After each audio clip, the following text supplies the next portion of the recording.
Okay, so the Jinn. So, as I already said before, my entire family is from the Middle East, specifically Lebanon and Syria. And I grew up my entire life with, oops, with stories about the Jinn. And the Jinn are amazing, incredible mythological creatures, and they are so much fun to talk about and dive into the history of. They are some of the oldest mythological creatures in the entire world. Um, the Jinn are beings of flame or air who are capable of assuming human or animal form. They are also said to dwell in all inanimate objects, such as stones, trees, runes, underneath the earth, in the air, in fire. They possess the bodily needs of human beings, and they can be killed, but they are free from all physical restraints. So the Jinn are definitely considered in many cultures. Obviously, the mythology surrounding the Jinn differs from culture to culture, depending on what country you go to. The Jinn are talked about throughout Asia, throughout Africa, and throughout the Middle East. Obviously, the Jinn are talked about all over the world, but that is where the mythologies first began, is within Asia, the Middle East, and Africa. They say the oldest records of the Jinn and Jinn mythology are from ancient Arabia, which is in the Middle East. Those are Arabic countries, as well as ancient Iran. Those are so far the oldest records that we can find of discussion of the mythology of the Jinn. So in the culture that I grew up in, and in Arabic culture, they are typically considered immortal beings. So they will not die of natural causes, but they can be killed. So you are able to kill a Jinn, unlike some of the other mythological creatures, such as the Celtic Fae, which, depending on what culture you go to, those creatures cannot be killed. There is also a lot of mythology surrounding whether or not they can starve to death, whether or not they can thirst to death, things like that, because they do have those physical restraints and physical needs. So they do. Hey, Alex, I'm sorry to interrupt you. You said they can be killed, but why would they want to be killed? They don't want to be killed. They just can be killed. So there are lots of cases written into a lot of the mythology where humans have maliciously tried to kill the Jinn, or Jinn have had wars between each other where they have killed each other. Okay. Whereas the Celtic Fae, a lot of the mythology surrounding that, or the Aziza from Africa, a lot of times they cannot be killed. So they are more like beings of energy that you cannot kill. Whereas the Jinn can be killed by a human being.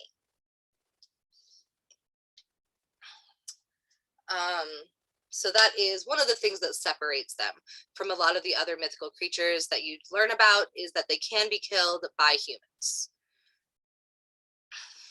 Alex? Yes. Can they be killed in certain manners, or can they be killed in any way that a human can be killed? It definitely depends on which culture. One of the strongest opinions that you will see within every mythological story surrounding the Jinn is that they can be killed using iron. So being killed with iron swords, being killed using anything that is made out of iron, typically an iron sword. Which is the same as Fae, right? Which is what? The same as the Fae. Can't they be killed or harmed with iron? Technically, the Fae, it definitely depends. It definitely depends. There's a huge difference between the Fae from Ireland, the Fae from Scotland, the Fae from Wales, England, Italy, and all of that. But typically with a lot of the Fae from Europe, you can harm them using iron, you can entrap them using iron. Usually within the mythology, they cannot be outright murdered by iron, but it definitely depends. I've heard stories from Irish Fae where they have been murdered by iron. So yes. But all of the Fae, the consensus is pretty much that they can be killed by humans in many different ways. They can also be trapped by humans. So they can be, which is where you get a lot of the stories of the jinn being trapped inside of iron lamps, such or inside of iron bottles, such as, you know, the jinn in the bottle, and you rub it and you get 3 wishes. So like a genie. Yes, genie is actually the exact same thing as the jinn. It is the westernized terminology for Okay. a jinn, but yes, exactly. So the Fae cannot be killed, but the jinns can. Yes, essentially. Some cultures, like I said, some cultures within Europe that talk about the Fae do talk about instances where they were killed, but usually the Fae from Europe cannot be completely killed by a human, whereas the jinn can.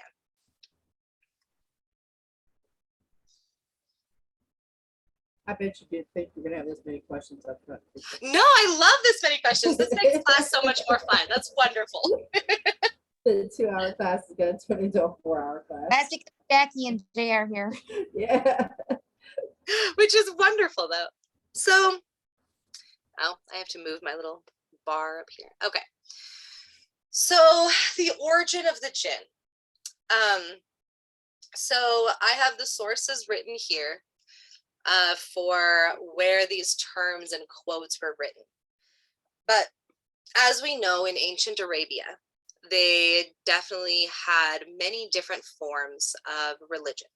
There were polytheistic ancient Arabian spiritualities, which are going to be closer to pagan spiritualities because they are polytheistic.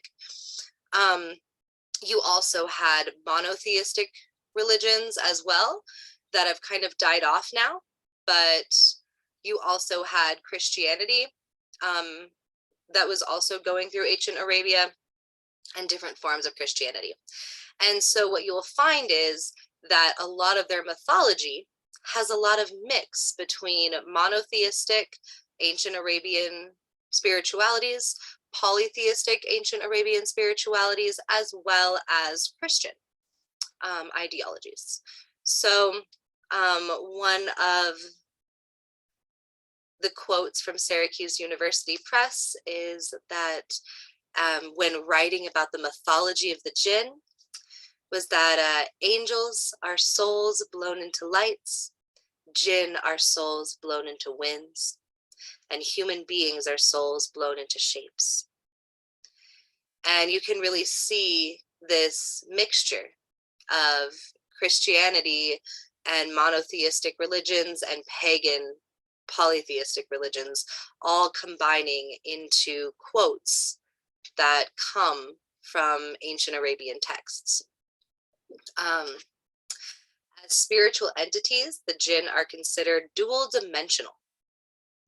So dual dimensional means that they are able to exist in our dimension.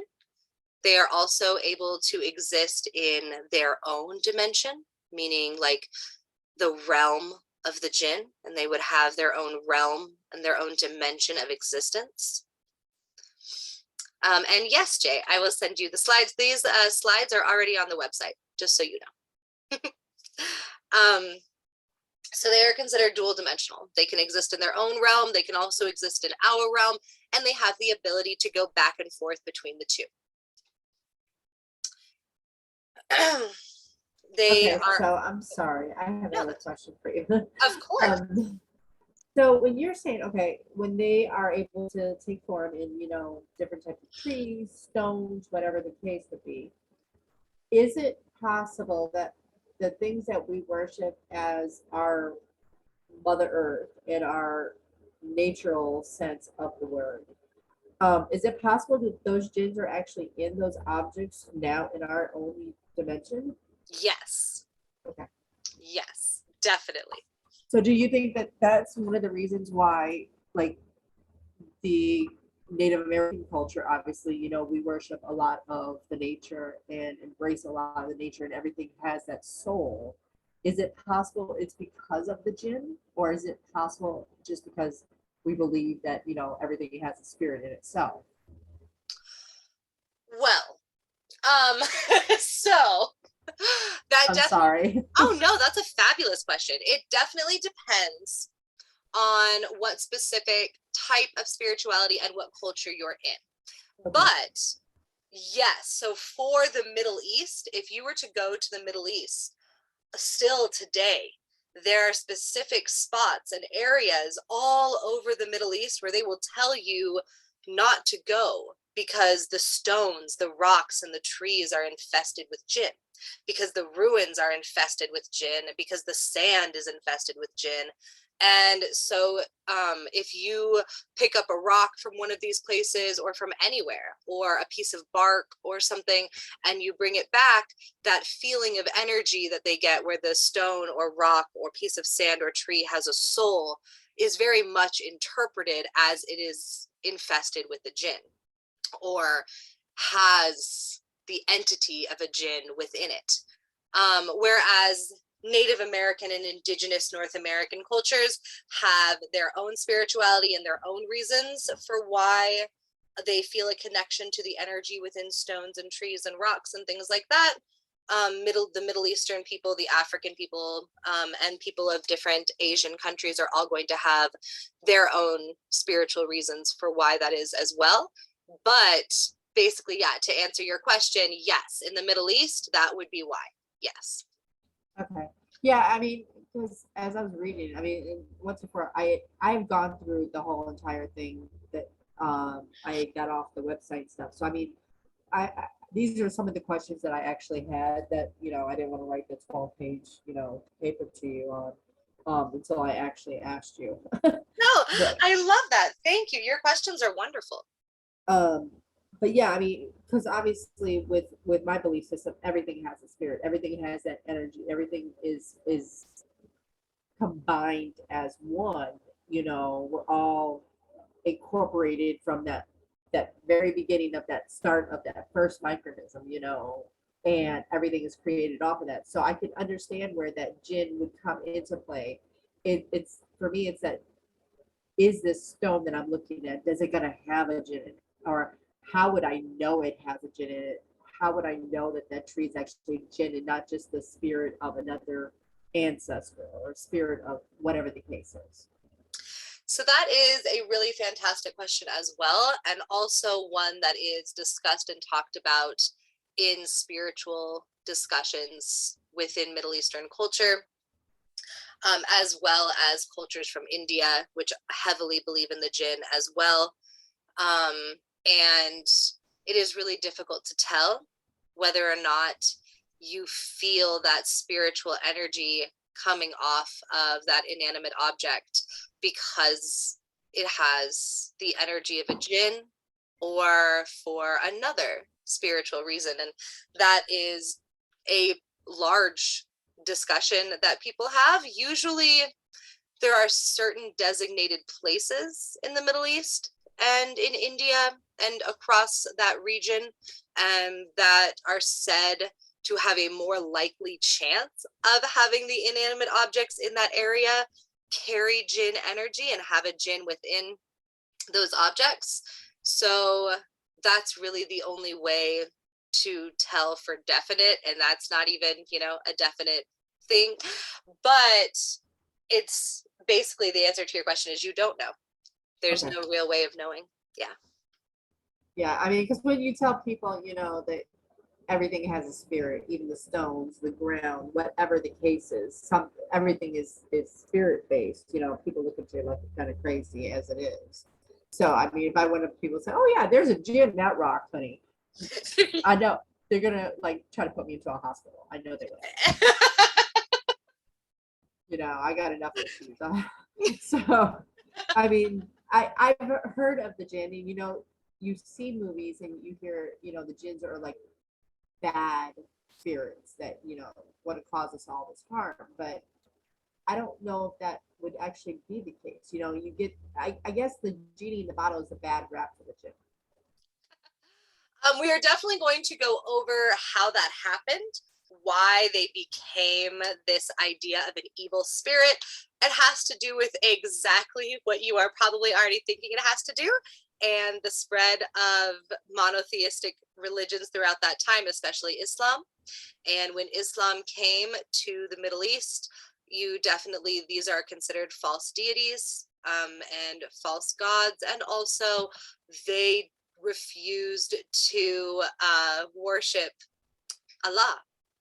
And the leader of Okay. the jinn, well, not the leader of the jinn, the one of the influential jinn, which came through history to now be called and referred to as Aishaitan,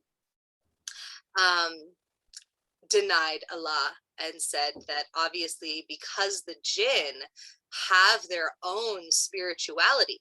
So the jinn eat, the jinn have culture, the jinn have sex, the jinn have babies, and the jinn have their own spirituality, their own cultures. And they said, no, I do not believe in your spirituality. We have our own already. And that was considered evil.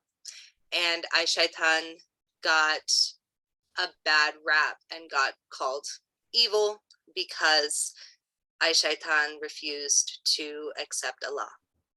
Okay. But we're gonna get there. That's a whole thing. So, jinn are thought to be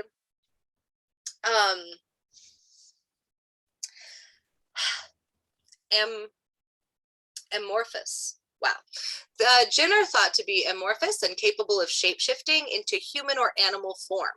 As I already stated, jinn eat, drink, sleep, procreate, and die, and have their own culture, religion, spirituality. They have their own food.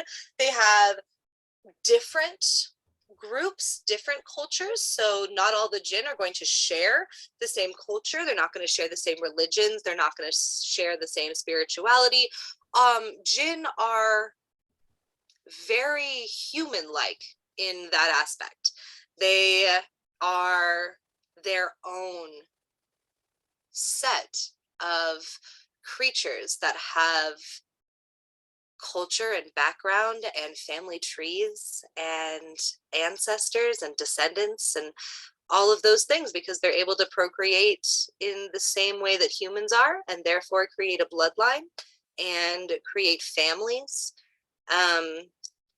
So it is definitely a very, very different mythology than a lot of the spiritual beings and spiritual creatures that you see in other places all over the world. The exact origin of belief in the jinn are not entirely clear. Some scholars of the Middle East hold that they originated as malevolent spirits residing in deserts who often took the form of animals. Others hold that they were originally pagan nature deities. Still, jinn were worshipped by many Arabs during the pre-Islamic period, though unlike gods, jinn were not regarded as immortal. So you know how I already said in the beginning of this class that jinn were immortal? So as you can see already, and this is something that I really wanted to emphasize, it depends on the culture that you're from. It depends on your family's stories. It depends on what you grew up with. The jinn are not this monolith. They are not a strict ideology with laws and rules and very strict ways in which people believed in them. My family and my culture always told me that they were immortal. They could just be killed. Whereas a lot of scholars that were studying ancient Arabia talk about how they're not immortal, that they live a lifespan and then they die. So it is all very, very based on culture. And the reason for that is that the history and mythology of the jinn was very much an oral tradition. It was every person's family told them different stories about the jinn. They were very much like fairy tales. They were very much like stories that got passed down from grandparent to grandparent to grandparent that originated thousands of years ago. And it's like a game of telephone. The stories have been changed and morphed and they have evolved. And so when you're trying to do research on things like this, you have to remember that every single group of people, every single family, and every single country and community all had their own very specific ideologies surrounding the jinn. And there isn't going to be one set of extreme facts. It is a thousands and it is a couple thousand-year-old spirituality and culture that and mythology, and it's beautiful and amazing, but it's definitely not something that every single person can agree on the exact origin or the exact characteristics of the jinn. So jinn before Islam.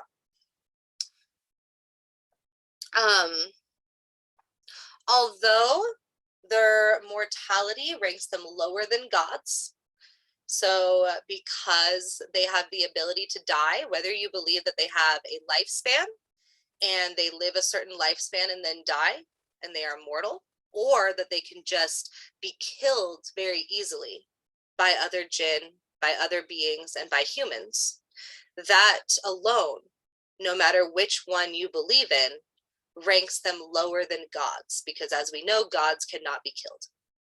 Well, that's a lie. Gods in the Middle East usually couldn't be killed. Greek gods and Norse gods, they get into fights and wars and sometimes die. But in the Middle East, most gods, the reason that they were gods was because of their immortality and because it was either almost impossible to kill them or impossible to kill them. It seems that the jinn had a more important role to play in the everyday life of pre-Islamic Arabic people than the gods themselves. According to common Arabic belief, soothsayers, which are pre-Islamic philosophers and poets, were inspired by the jinn. So when you look into ancient poetry, ancient philosophers, and ancient astronomers back a very, very, very, very long time ago in ancient Arabia, what you find is that in their poetry and in their writings of astronomy and in their writings of philosophy, they talk about how this information was given to them by the jinn.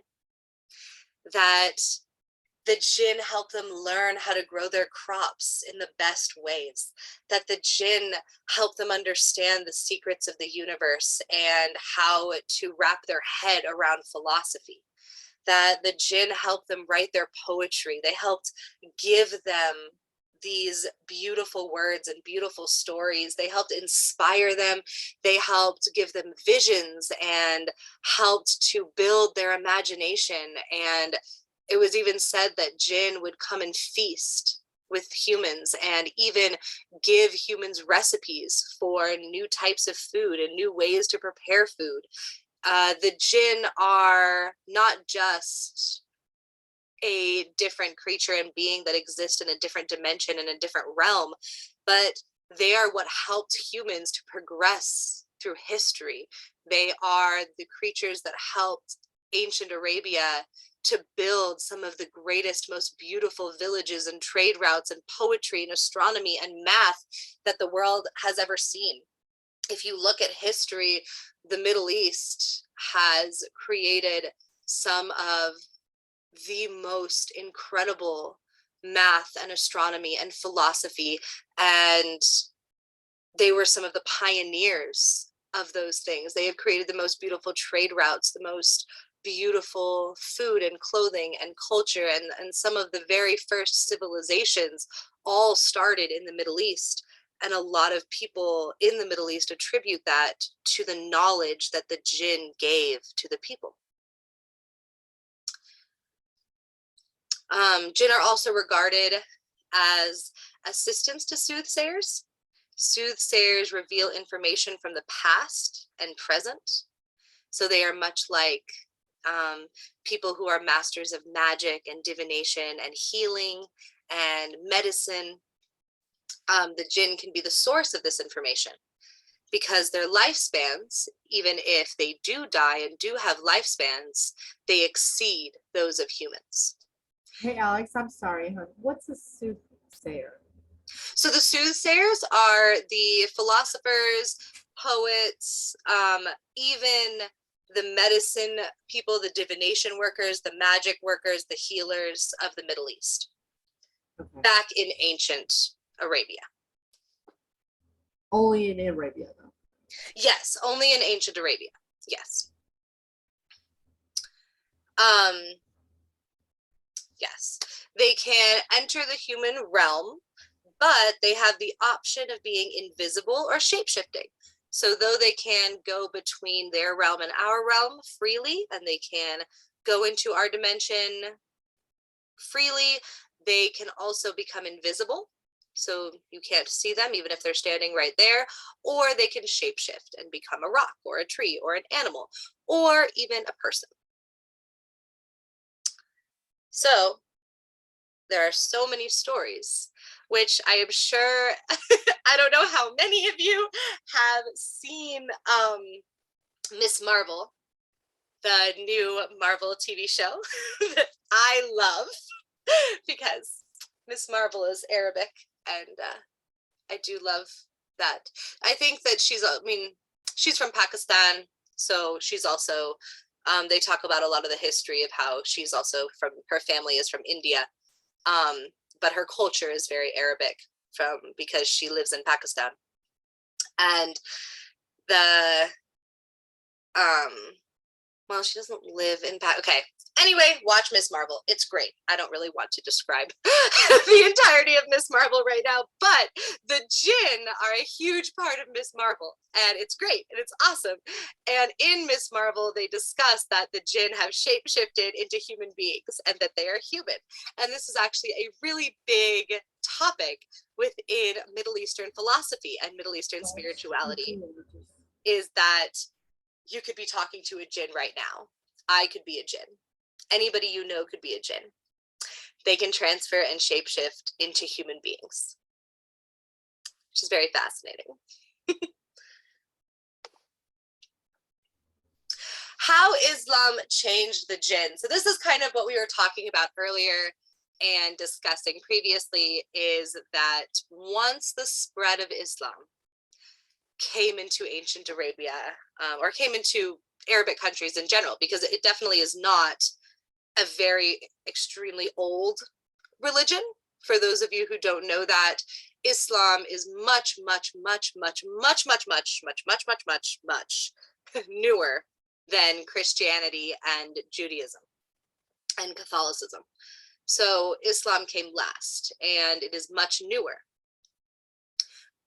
So, of course, Islam created the satanic version of the jinn, much like in Europe, where the Fae became evil, the Greek mythology and the Greek gods became evil, Norse gods became evil, and any sense of pagan deities or pagan creatures all became satanic and evil.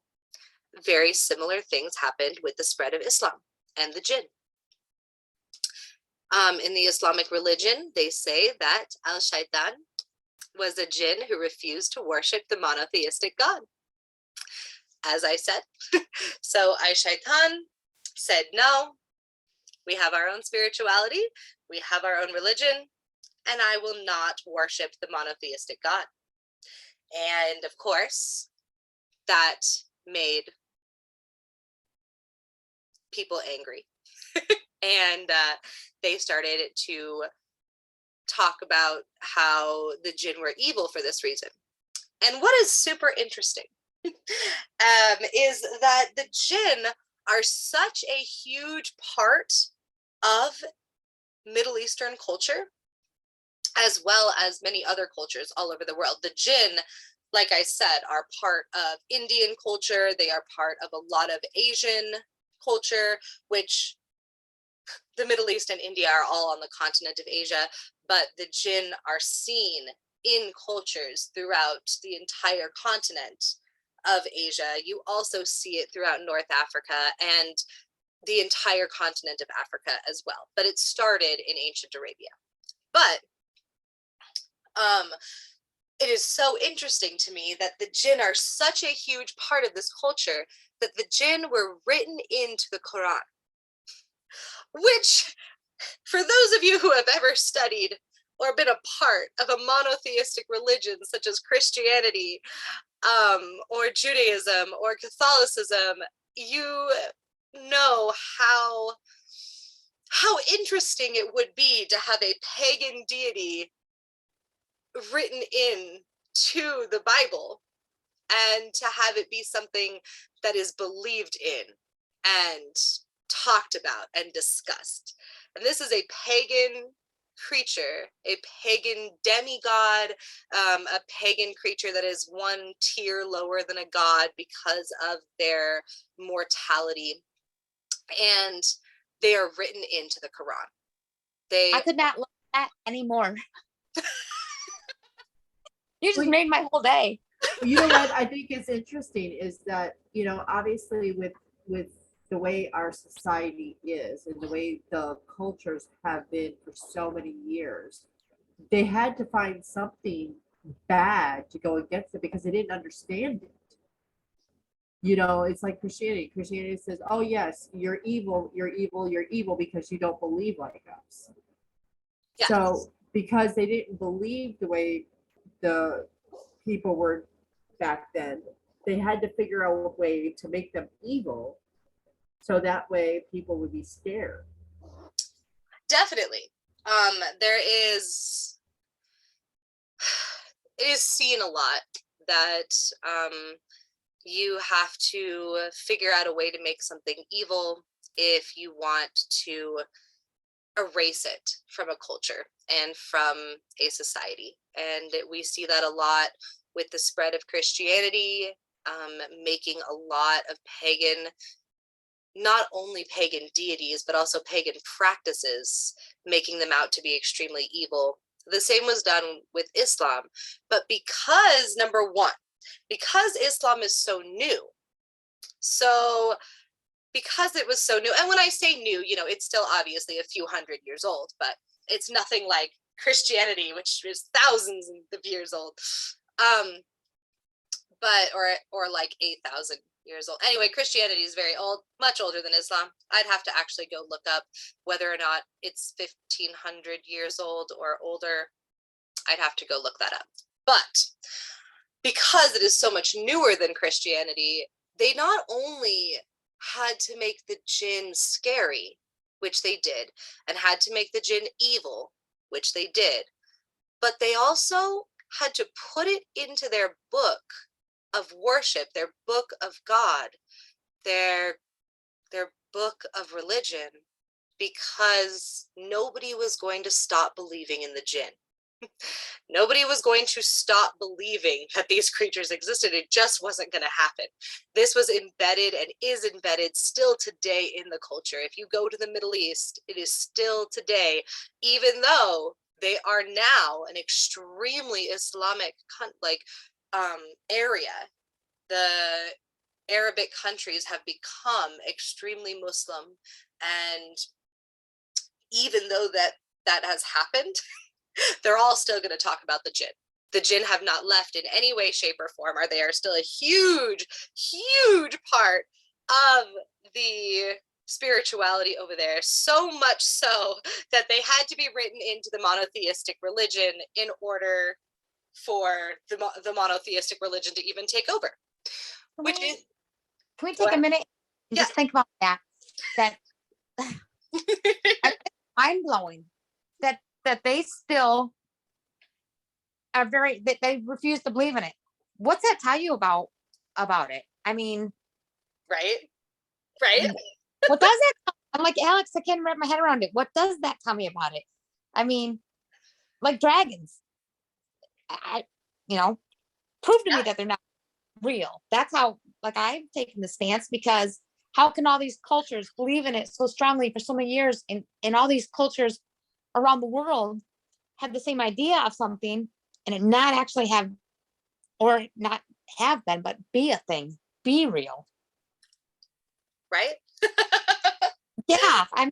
Yeah. Oh, Well, you know what's interesting is that in this slide that you're showing, it shows that they demonize women. I'm probably not even saying that right.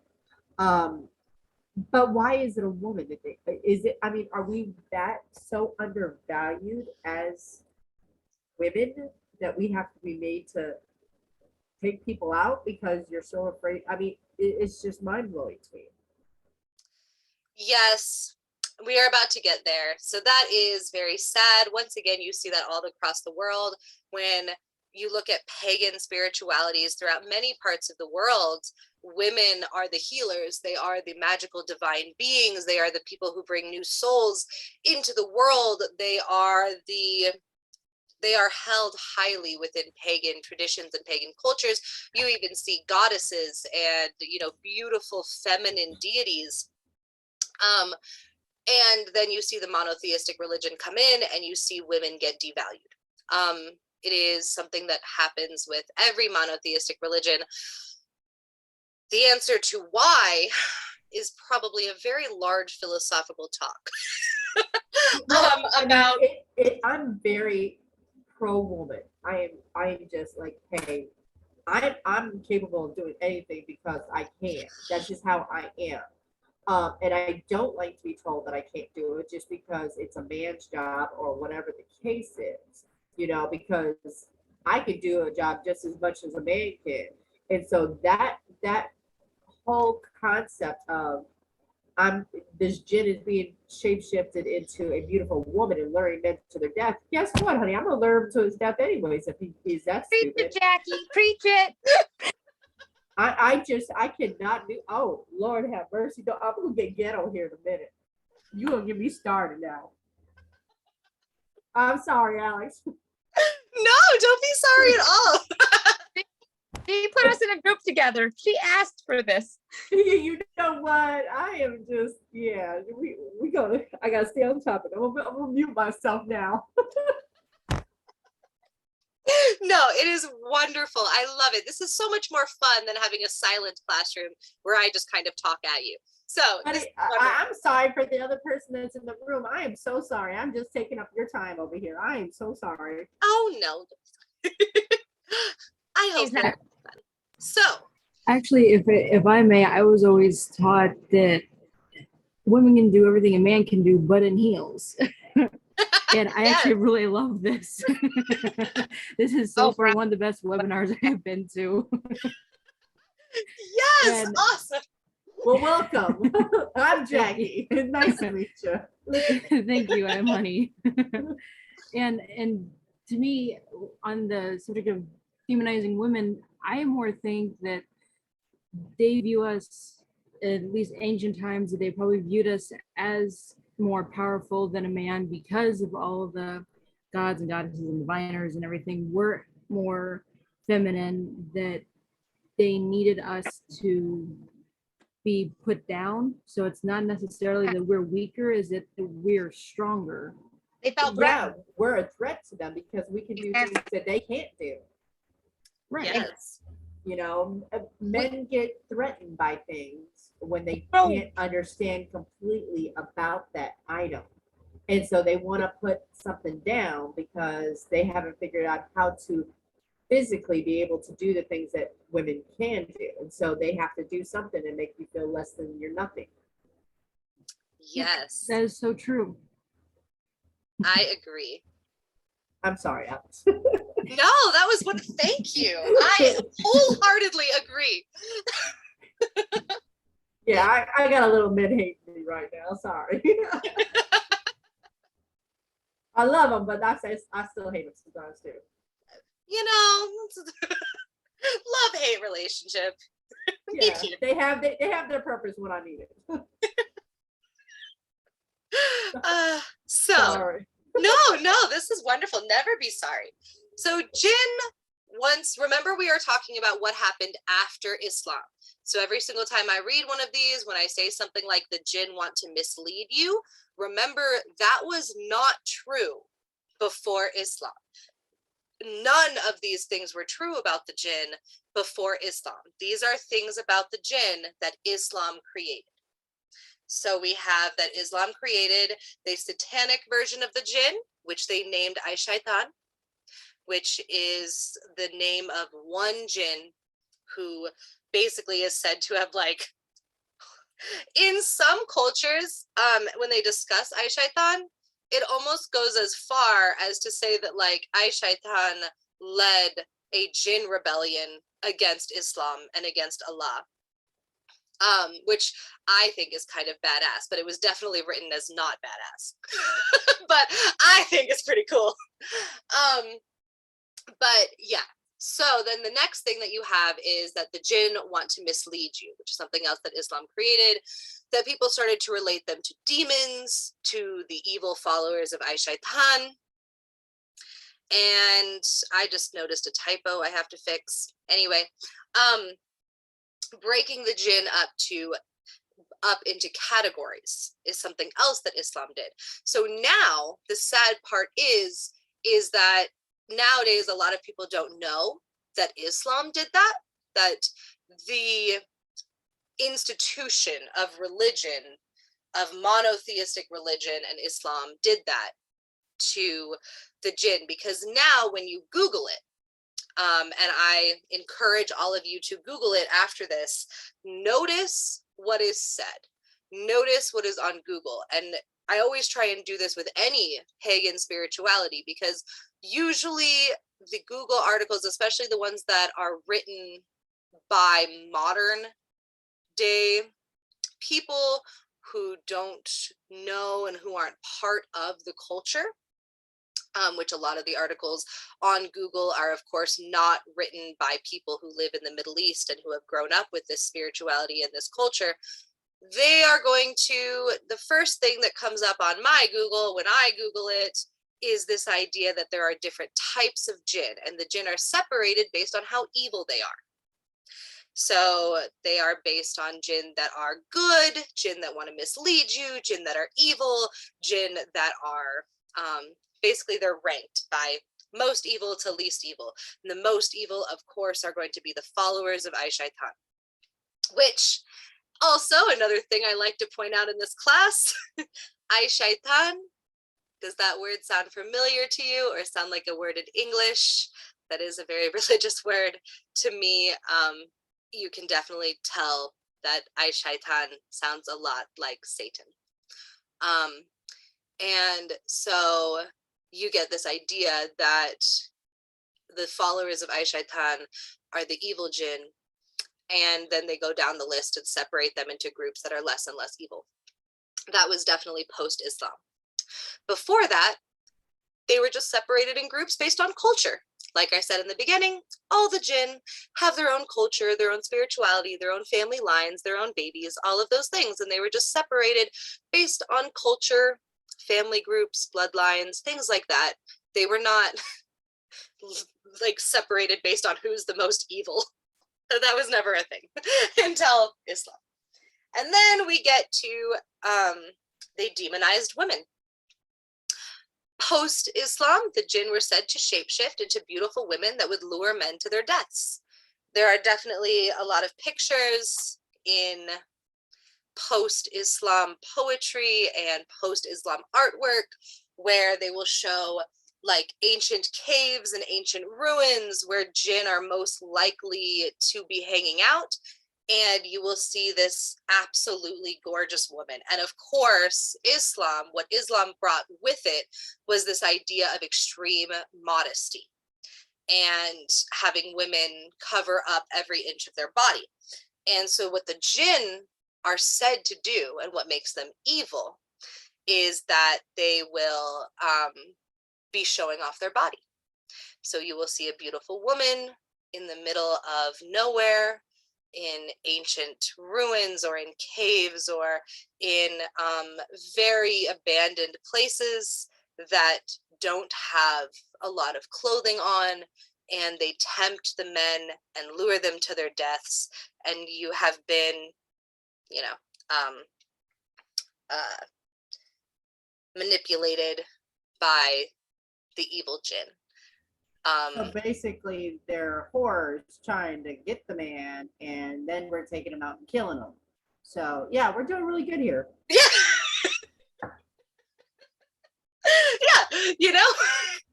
It's So- like mermaids. We're killing the sailors when they, got too close to us too. So what the hell? You will notice, yeah, throughout a lot of mythology, we came up with a lot of women or femme creatures that are drawn and interpreted very with a lot of feminine energy and in a very feminine way that lure men to their deaths to kill them. There are a lot of philosophical ideas of why that is. A lot of it has to do with monotheistic religion and this idea that women are too powerful and they need to be taken down a peg, which is really sad. Obviously, that's a very simplistic way of putting it. There's a lot of philosophy there. There's a whole bunch of stuff that can be discussed and talked about, why every single monotheistic religion on earth seems to put women below men. And we should probably have a class where we have a really cool philosophical debate about that. That'd be pretty cool. I'd enjoy that. Yeah. I think that'd be fun. I'll be. Tell me when. It's got to be scheduled for 12 hours long. Perfect. Love it. It's gonna be one of those classes that a whole bunch of people will get pissed off. Which is fine. I think that it's good to be passionate about something, and so passionate that it makes you angry, as long as you use your anger in a productive way. See, I'm very much, I will listen to anybody's opinion on anything. I don't always have to believe you. I don't always have to agree with you, as long as I respect you, and that word respect is hard, especially in a situation with this, because religion itself is about respect. If you don't get that respect, then you are, making that religion that you believe in a bad name, because I'm sure that there are some good valued people out there of all religions, but there are also some stupid cats, to put it nicely. But at the end of the day, it's about respecting the other person's, because if I don't respect you, I can't appreciate the person you are. And my energy then won't be able to help you. And that's not what I was put on this earth for. I was put here to help. And if you can't help somebody, then, what are you doing? How are you going to lead if you can't appreciate the next person's opinion? You don't always have to agree with it, but you don't have to bash them either. You know what I'm saying? Yeah. I'm sorry. I'm just going on a tangent here. This is No. why I was supposed to just sit here and watch. No, I love it. Please. It totally adds to the class. And I love hearing all of your opinions about everything. That's what spiritual paths and learning about spirituality is for, is about sharing each other's knowledge and opinion. And it's beautiful. I love it. Yeah, I just hate ignorance about women. I swear I do. I'm sorry. That's okay. Don't be sorry. I'm sorry because it's I get a little as my best friend would say, he goes, you can go from being this proper woman to a ghetto woman in like 2 seconds. And it's true. I can go on a tangent all day long about how women should be valued more than what they are, obviously, in the religious cultures. And I'm surprised because I have some friends who are Islam, and I've never heard them put women down in that fact. I've always heard them, put them up on that pedestal as, the greatness of them. But yet, I do know that they don't value women as much as what other cultures do. Yeah. And so this is upsetting to see, it's like, why did this have to happen? Why did it have to get to that point? Because could you imagine how much further along this culture would have been if it wasn't for them bashing this jinn or bashing this belief system that somebody actually had? And I think that that's true about every every culture Yeah. on Earth. If Christianity hadn't come and murdered everybody, they would probably be a lot farther. Um, and they would also probably be, we would have a lot less pain and a lot less hurt in the world. Most definitely. Most And definitely. I think that it's always very important to critique and monotheistic colonizing religions, which is not the same thing as critiquing the specific people who believe in them, but to critique the institution of the religion itself and to discuss the problems that it brought when it colonized different parts of the world. Most definitely. Most definitely. And I think that's where it becomes a problem for some, because it's like they think that you're bashing their beliefs and you're bashing their religion. And that's not even the case. You're trying to understand it and rationalize why that belief is now this way. Where did it start? Did this person do this? Did this person do that? Did he just wake up one day and say, you know what, screw these all these jinns are just all horrible now? It definitely it has a lot to do, yeah, with colonization, with war, with seek of power, with especially when you talk about the spread of Christianity and the spread of Islam and the spread of Christianity are definitely extremely different and happened in extremely different ways. But they both definitely caused a lot of really sad things to happen to the cultures and the spiritualities of the people that existed before. Especially the people who are minorities, the people who are women, the when we talk about Christianity, the people who are indigenous, the people who are Black, people who are people of color, people who are gay, people who, it definitely had a huge effect on so many groups of people throughout the world. And colonizing religion has done some pretty terrible, horrible things to people. And it's an important conversation to be able to have, while also understanding that that doesn't mean that you are insulting or criticizing specific individuals, but only the institution of the religion itself. For sure. That's Yeah, why I definitely think this is a class that you need to have. I agree. I think that's a class we have to have too. Yes. So I just keep adding to your class list. I love it. It's fabulous. So another thing that happened to the jinn due to the spread of Islam was that in the Quran, it is written that the jinn were created by Allah. And Allah, or the Quran says that Allah created the jinn and enforced a religion on the jinn, because remember that the jinn had their own culture and their own religion before the spread of Islam. During the times before Islam, the jinn actually had, like I said, their own religions and cultures, which is written under there. So all four of those things happened after the spread of Islam. And that is a very basic description of how Islam affected the spirituality and ideologies surrounding the jinn. So here's the list that I was talking to you before, where you have the names. Sorry, Oh, if I may. Of course. Okay, it's not like you can actually talk to a jinn, I'm assuming, of course, but is there any kind of records or books or anything or discussions that talk about what their religions or cultures may have entailed? Yes. So actually, that is something that is so cool about the jinn that kind of separates them from many other spiritual beings that we talk about all over the world, is that you actually can talk to the jinn. The jinn, like I said in a couple slides before this, the jinn inspired the philosophy of the Middle East. They inspired the poetry.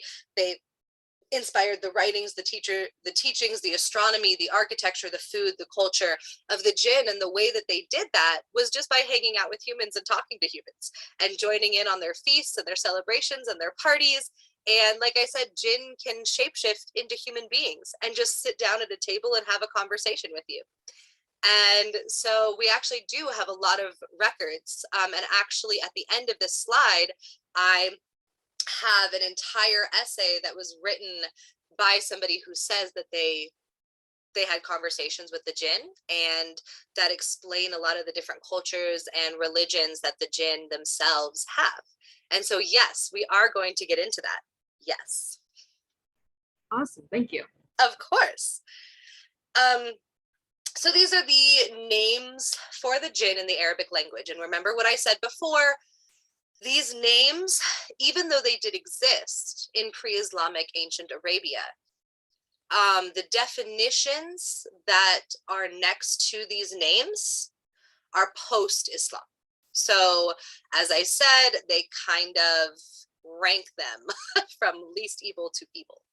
Also, the names will change. If you were to look this up, that's why I put the source at the bottom.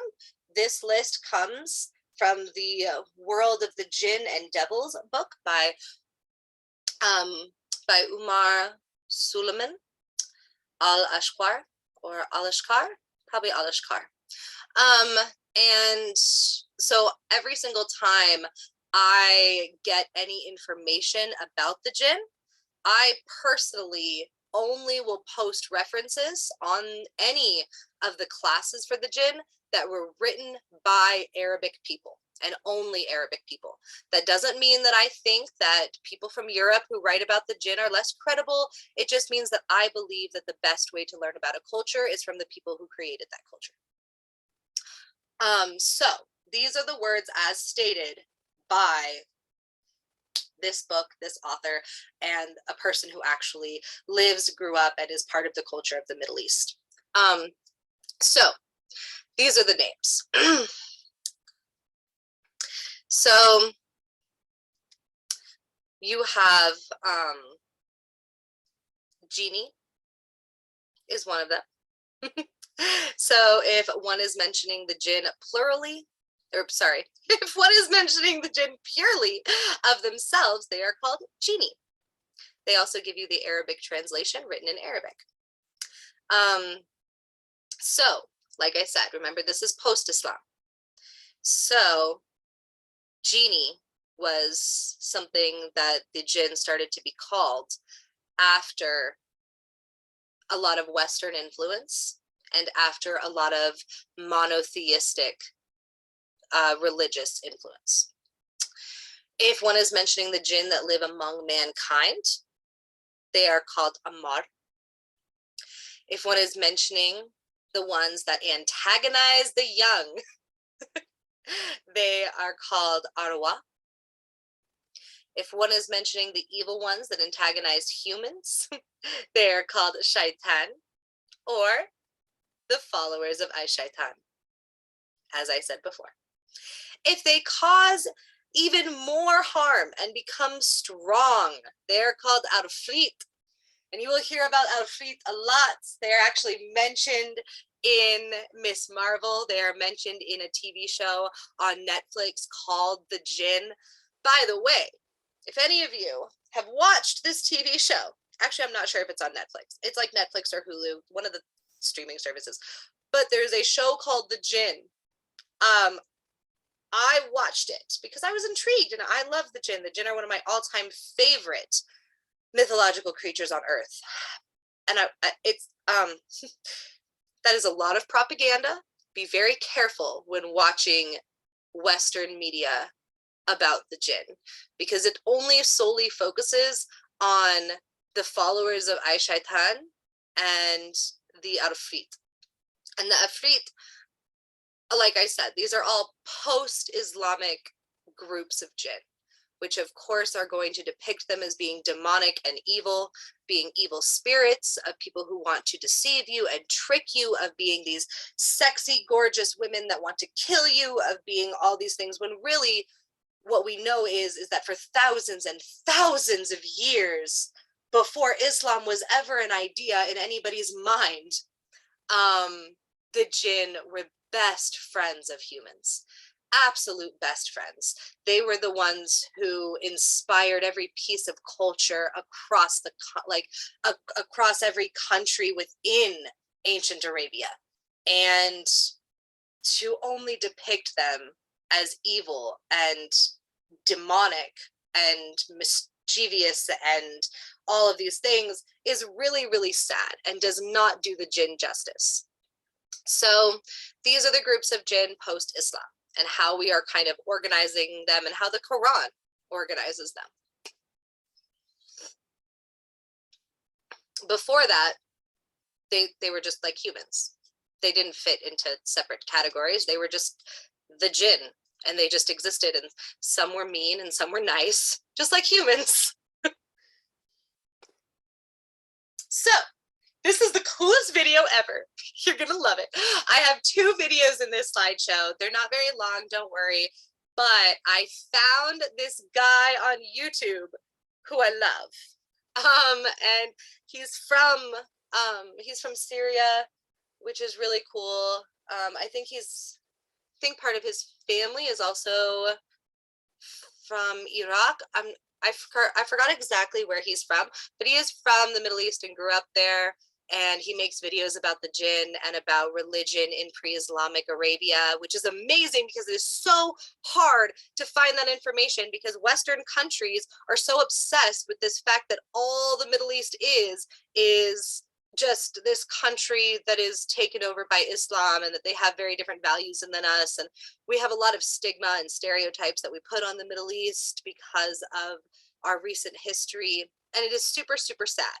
Because number one, for those of you who don't know, which I'm sure if any of you have been to any classes with me, you already know all of this information. But number one, the Middle East is part of the Fertile Crescent. That means that the Middle East was the very first place on the planet Earth to ever have civilizations, to ever have groups of people who were farming and creating beautiful villages and civilizations. It is part of the Fertile Crescent. It is the first place on Earth that civilization evolved. It is amazing. Okay, number one. Number two, they are the most, in history, they have been some of the most technologically advanced people on Earth. If you are a spiritual person and you are practicing anything like numerology, astrology, mystic math, if you are learning about sacred geometry, if you are learning about tarot cards, all of this comes from the Middle East. They are one of the most beautiful, amazing cultures on Earth. And to just demean them down to what we have as a stereotype today is so sad. Because, I mean, in reality, they created math. Algebra is an Arabic word. We use Arabic numerals every day to do math.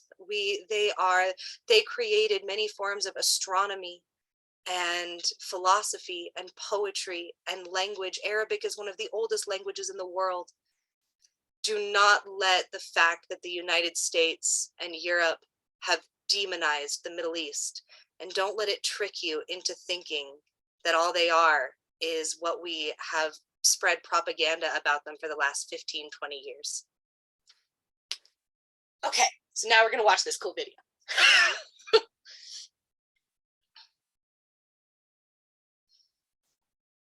When we look at a religion and its development from a historical and scholarly perspective, rather than through a theological or apologetic lens, one of the most important aspects to keep in mind is the historical context in which the religion emerges. This is, of course, also true for the religion of Islam. The Prophet Muhammad, on whom the Islamic religion is based, basically lived and preached in Western Arabia in the 7th century. So what was the historical, social, religious, and intellectual context and environment that led to this massive event? Or in more general terms, what was the religious landscape like in pre-Islamic Arabia? The classic or common narrative is pretty straightforward and simple. The Arabs were polytheistic pagans who worshipped many different gods before the arrival of Islam, after which everyone basically became monotheistic Muslims. The main source or sources that have been used both historically and mostly today also in describing pre-Islamic Arabia has actually been, on the one part, the Sira literature or the biography literature of the Prophet Muhammad, written by Muslim authors a few centuries after his life. Furthermore, perhaps the most important source that we have is the text called Kitab al-Asnam, or the Book of Idols, written by Hisham ibn al-Kalbi in the 9th century. For obvious reasons, these sources are very problematic in several ways. They were, of course, written with a specific purpose in mind to legitimize the Islamic monotheistic tradition as triumphant over the backwardness of the pre-Islamic Arabs. In the words of the scholar Ahmed al-Jalad, quote, "Paganism was an established trope used to bring into sharp relief the distinction between Islamic practice and what came before." It goes without saying that these accounts are biased and polemical in nature, and that the people that are actually talked about, the people who actually practiced the polytheistic religions of pre-Islamic Arabia, get to have no say in telling the story about their own religious tradition. That isn't to say that everything that Ibn al-Kalbi or the Sira biographers write is inaccurate. Far from it, actually. A lot of the information that a person like Ibn al-Kalbi gives us is actually often confirmed by the archaeological evidence, and it's still a very good source to use. But to get a picture that is more balanced, nuanced, and historically accurate, we need to look elsewhere. Luckily for us, the last few years has seen an absolute explosion of activity when it comes to scholarship on ancient Arabia. Archaeological excavations and expeditions are continuously conducted in northern Arabia and other places, as well as by amateur archaeologists across the Arabian Peninsula that are turning up some absolutely revolutionary findings. For example, many rock inscriptions from the ancient Arabs give us first-hand accounts of the culture and tradition and religion of this sort of lost culture. And once we start to look at the new scholarly and archaeological findings, a picture emerges that is a lot more complicated than the simple classical narrative that I presented at the beginning. So with the latest scholarly research in mind, let's take a look at the fascinating world of religion in pre-Islamic Arabia.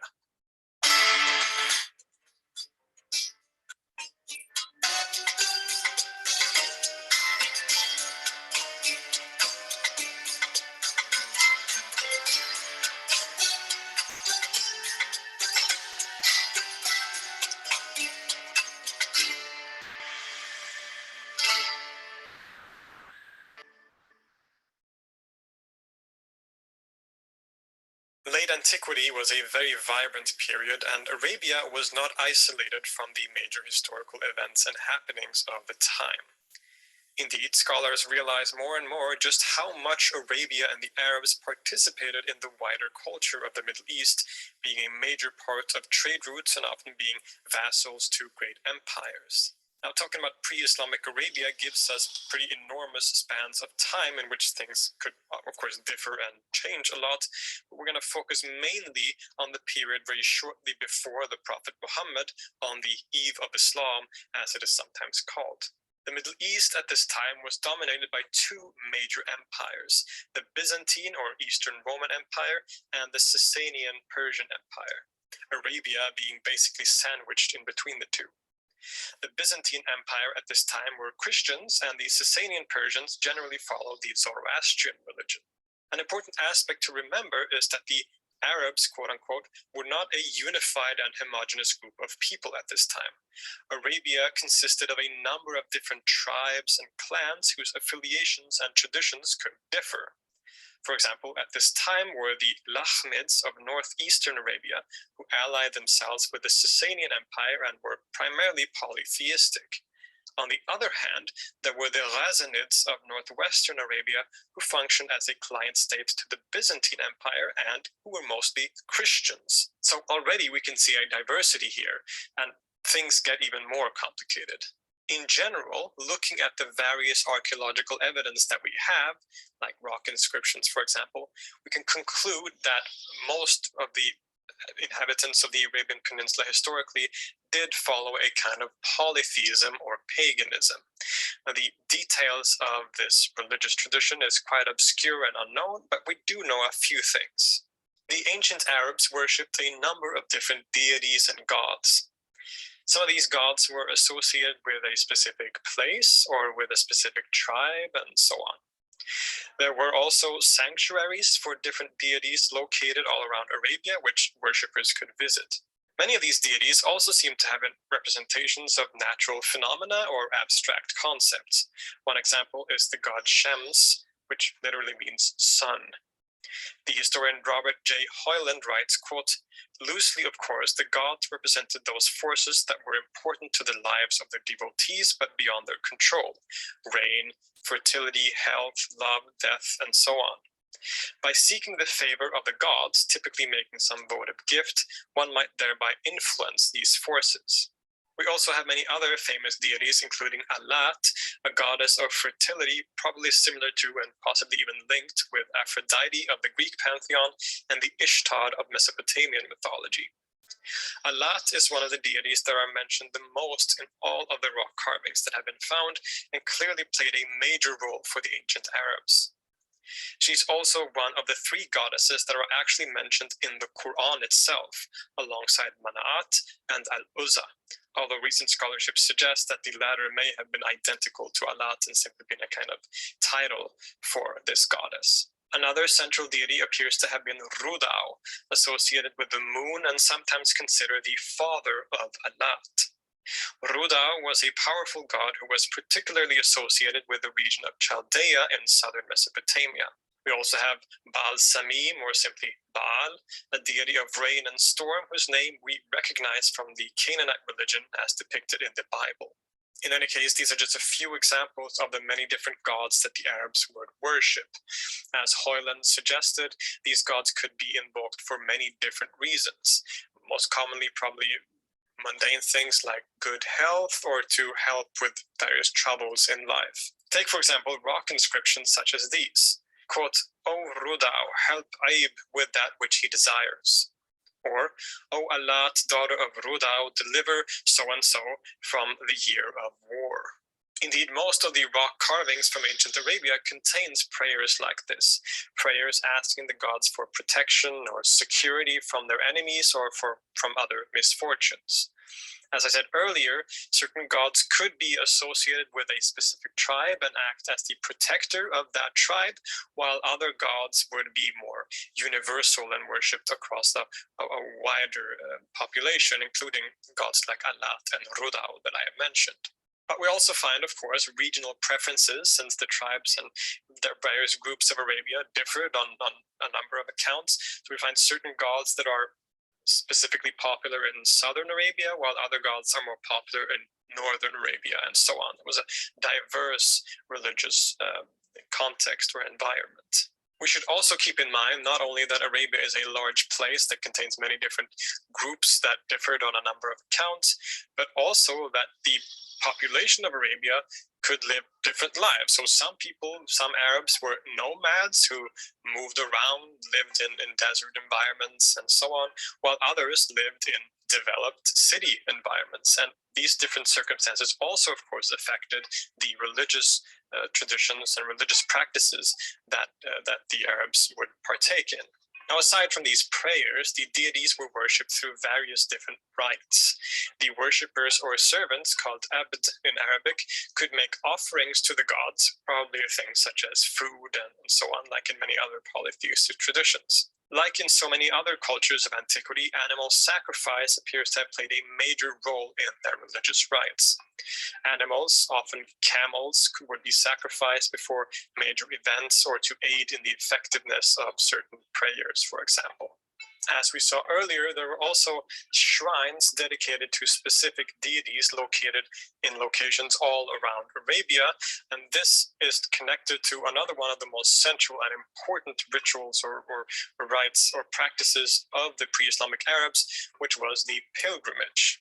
Pilgrimages, referred to as Hajj, just like in the Islamic equivalent, would be undertaken to a shrine at a specific time during the yearly calendar, like an annual festival or celebration. These shrines or special places were referred to as haram, or sanctuaries, where all forms of violence were forbidden. Presumably, one of these common shrines that were visited by pilgrims was the Kaaba in Mecca, something that the Islamic tradition itself affirms. The classic narrative is that the Kaaba in Mecca, thought by Muslims to have been built by Abraham himself, served as an important site of pilgrimage for people across Arabia, and that it housed the images of many different gods in the broader pantheon, before, of course, being liberated and once again dedicated to the one monotheistic God by Muhammad and the arrival of Islam. And our information about the general practices of pilgrimage in pre-Islamic times seems to corroborate this story. Other connections or similarities to the later Islamic tradition can be found in the rules relating to ritual purity. So before going on a pilgrimage or praying to a god, or really before any kind of religious rite, the worshipper was expected to make ablutions and to purify himself and wash himself to enter a state of ritual purity.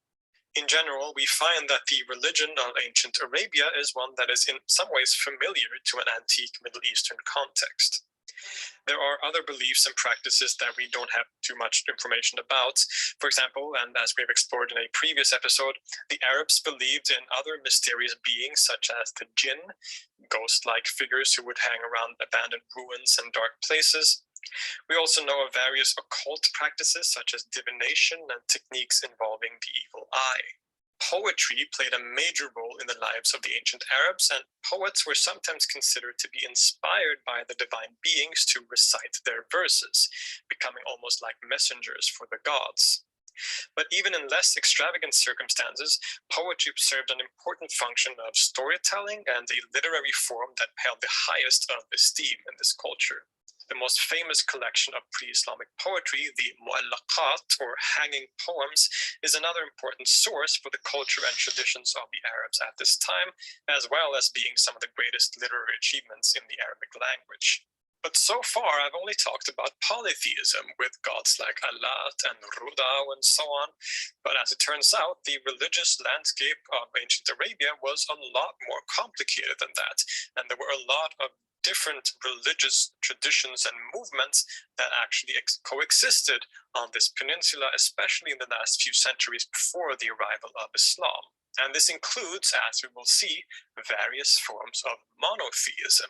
Indeed, as we saw in the beginning, Arabia was very much involved in the wider political and social context of the Middle East at the time, including the cultures of the two great empires. By the 4th to 5th century, there existed many different religious groups on the Arabian Peninsula, including many Jewish tribes, as well as Christians of various different denominations. Indeed, the Ghazanids, who were often vassals to the Byzantine Empire, followed a Monophysite Christianity, and it is quite likely that there lived Christian groups further inside the peninsula as well, even if they weren't as numerous as the Jews.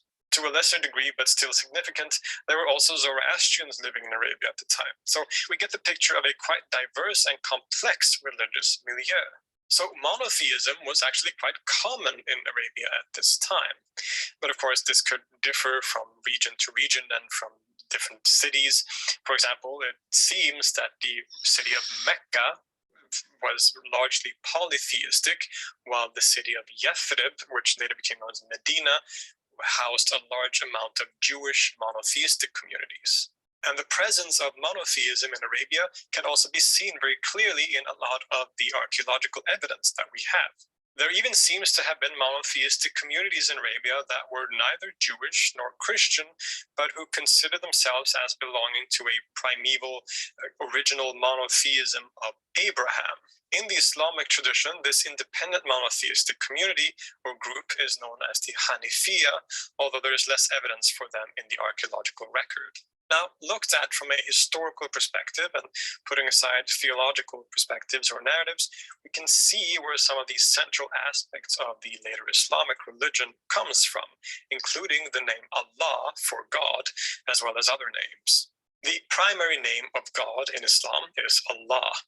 The precise etymological origins of the name has been debated, but the majority of scholars, I would say even Muslims and non-Muslims, agree that it is probably an abbreviated form of al-ilah, meaning literally the God. Ilah being the Arabic word for God or divinity, and al being the definite article. And the archaeological record actually supports this. We have inscriptions by North Arabian Christians in pre-Islamic times that refer to their god precisely as al-ilah. And similarly, in southern Arabia, what is today Yemen, there appears to have been a period of monotheistic flourishing, either through the influence of Judaism and its adoption by the state, or through some independent form of monotheism. And in this South Arabian context, the monotheistic god was referred to as Rahmanan. Now, in the South Arabian dialect, the definite article was not the prefix al, as in the northern equivalent or in classical Arabic, but rather the suffix an. So if we transpose the name Rahmanan to classical Arabic, this name for God becomes Ar-Rahman, another one of the most primary names of God in Islam. And moreover, in this South Arabian context, God was also, very tellingly, called Ilahan, or through transposing, Al-Ilah.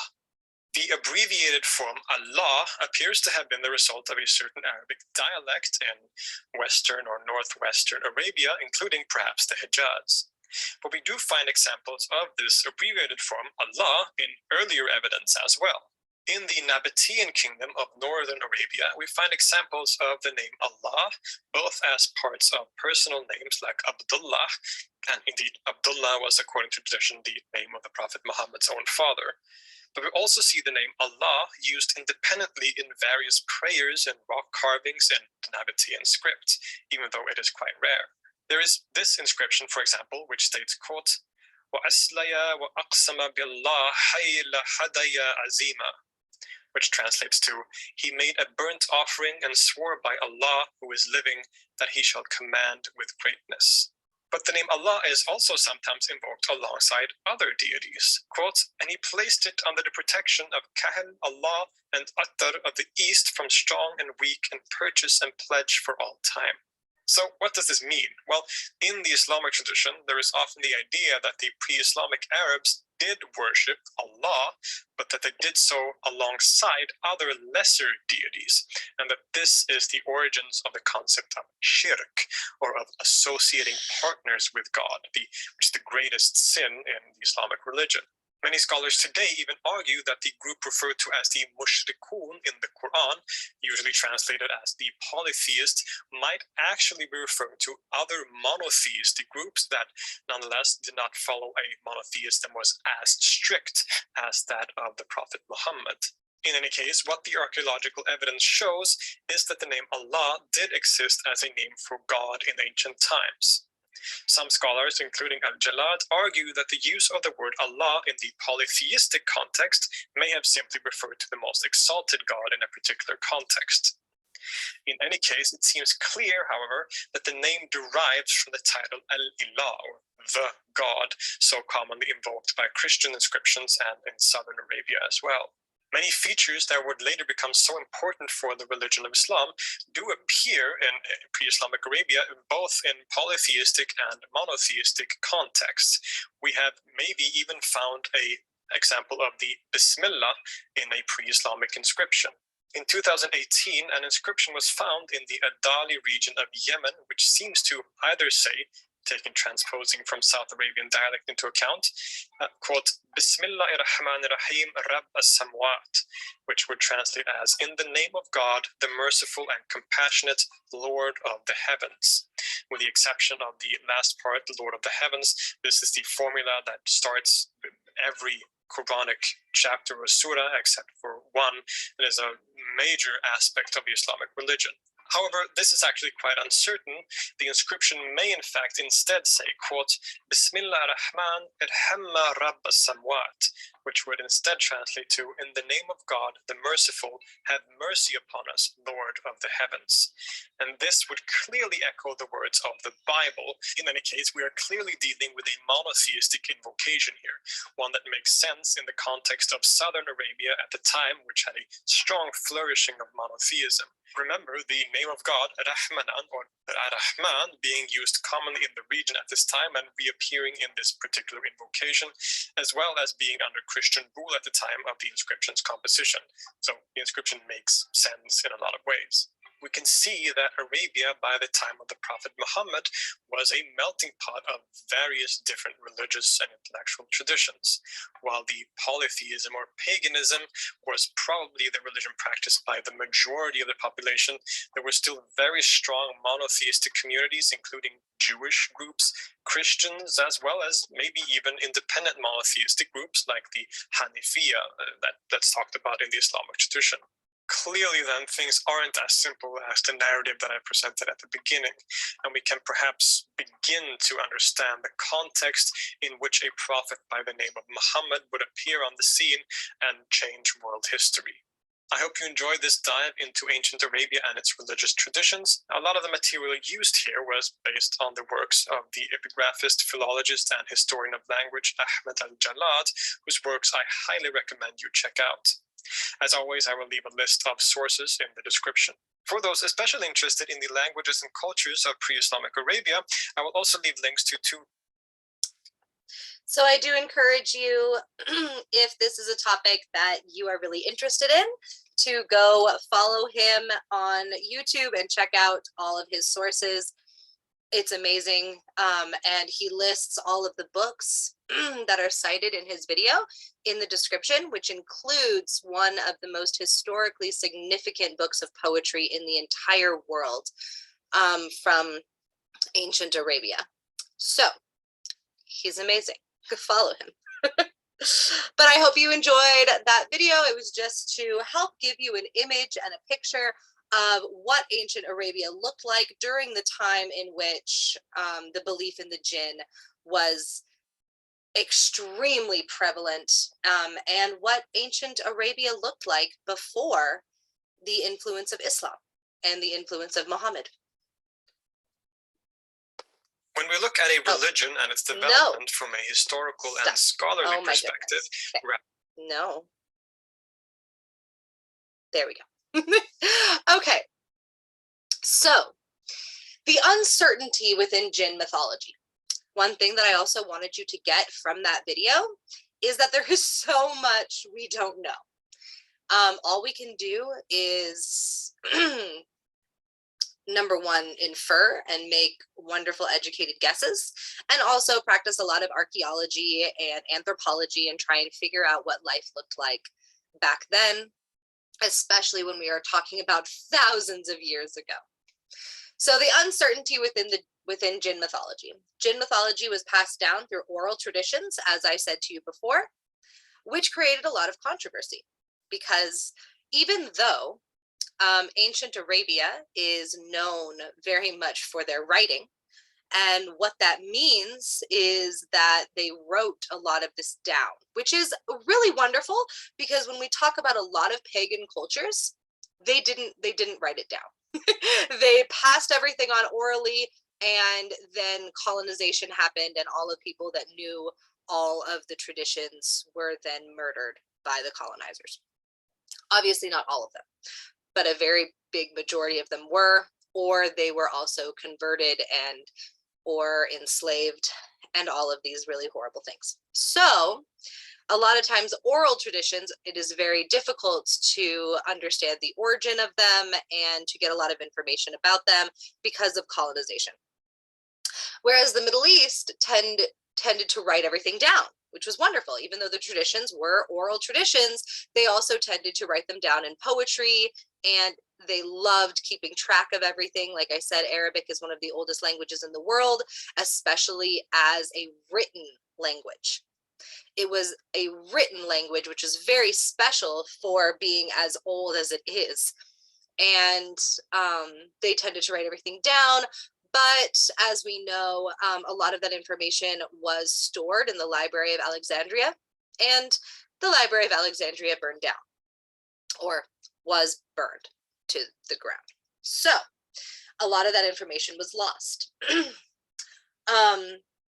And so, yeah, anyway, for many, many reasons, there's a lot of controversy. One, we have, do jinn walk among us and interact with us in daily life, or are they more like unexplained forces of nature? This video brought that up, whereas some cultures and traditions believe that the jinn are more like unexplainable forces of nature, that jinn are hurricanes, and that jinn are sandstorms, that jinn are tornadoes and earthquakes and volcanic eruptions, and that they are the energy and power of the sun and of water and of wind and fire and air and all of those things. Or there are many traditions that believe that they are actual beings that walk up to you and talk to you and have personal conversations with you, that influence poetry, that influence writing and astronomy and math and philosophy and all of those things. So there's definitely controversy there, and there's not really one super clear answer. Obviously, my family and the culture that I grew up in believed that they were actual beings that could walk up and talk to you, but still, there's a lot of controversy there. Number 2, were they first written about in Arabic or Aramaic, an ancient language from Syria? So we are just now, as he said, having this big boom in archaeology when it comes to finding out about ancient Arabia. A lot of texts that we have found have been written in Aramaic, and a lot have been written in ancient Arabic. So we aren't fully and exactly sure whether the first documentation of the jinn was written in Aramaic or in Arabic. But both are languages from the Middle East. Do they possess you? So, as I have said previously in this video, number 1, this would be a post-Islamic ideology. But as I said before, jinn can shapeshift into human beings. From that idea, from the idea that they can shapeshift and become human beings, you also get this idea that they can possess human beings. And of course, then that got translated into kind of like a demon possessing you, and that's why people do bad things. That's why people have mental health issues. That's why people have hysteria and psychosis and all of these things, is because they were possessed by a jinn. My answer is no. They don't possess you, but you will find in a lot of post-Islamic literature that there are records that people say of jinn possession. I have a question for you, Alex. Yes. Speaking about like the mental health issues and attaching themselves to children and stuff, obviously not everything can be explained on mental health and, you know, when somebody's possessed or whatever the case is. Do you think the reason they do this, where they want to put that negative energy onto this topic, that it's because they have to find something to blame because they don't understand it? Yes, definitely. I do think that because mental health is such a modern medical practice, especially the way that we understand it now. Of course, mental health was discussed in cultures all over the world for a very, very long time. The way that we understand it now is definitely very modern. And so I think cultures have been coming up with reasons for mental health, and explaining it in a very religious way became a lot easier. You see that in Christianity, you see it in Judaism and Catholicism, and you also see it in Islam, where obviously you're only crazy because you're being possessed by something evil. And obviously it's much easier to cure you than it would be using modern mental health medical science, which obviously they didn't have. It's much easier to cure you if all we have to do is remove a demon from you. So I think that definitely it came from a place of misunderstanding mental health and therefore trying to come up with their own ways to explain it, as well as their own ways to then therefore cure it. Okay. Yeah, I mean, because when you think about it, I mean, with all cultures, I mean, and especially here in the United States, you had all the shock treatment going on back in, you know, 50s, 40s, and 50s stuff when kids were getting like, you know, the mental issues that kids were having, or the mental issues that older people of special needs were having, and so they want to blame something. Oh, well, we can correct them. Let's do shock treatment on them. Let's do this on them. It'll take it all away, but it's not been able to be done.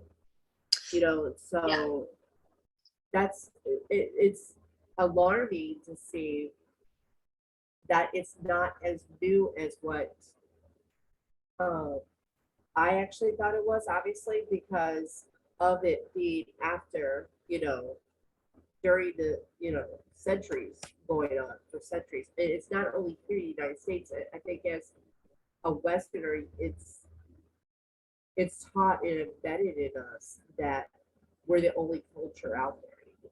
You know, they don't Yeah. recognize every other culture because they're different. You know, and that's not the case. If we actually listened and actually took the time to learn about the other cultures, we would see that we were all kind of intertwined at one way or another. Definitely. And I think that, yeah, there's definitely a really big connection between how multiple religions and multiple cultures approached mental health.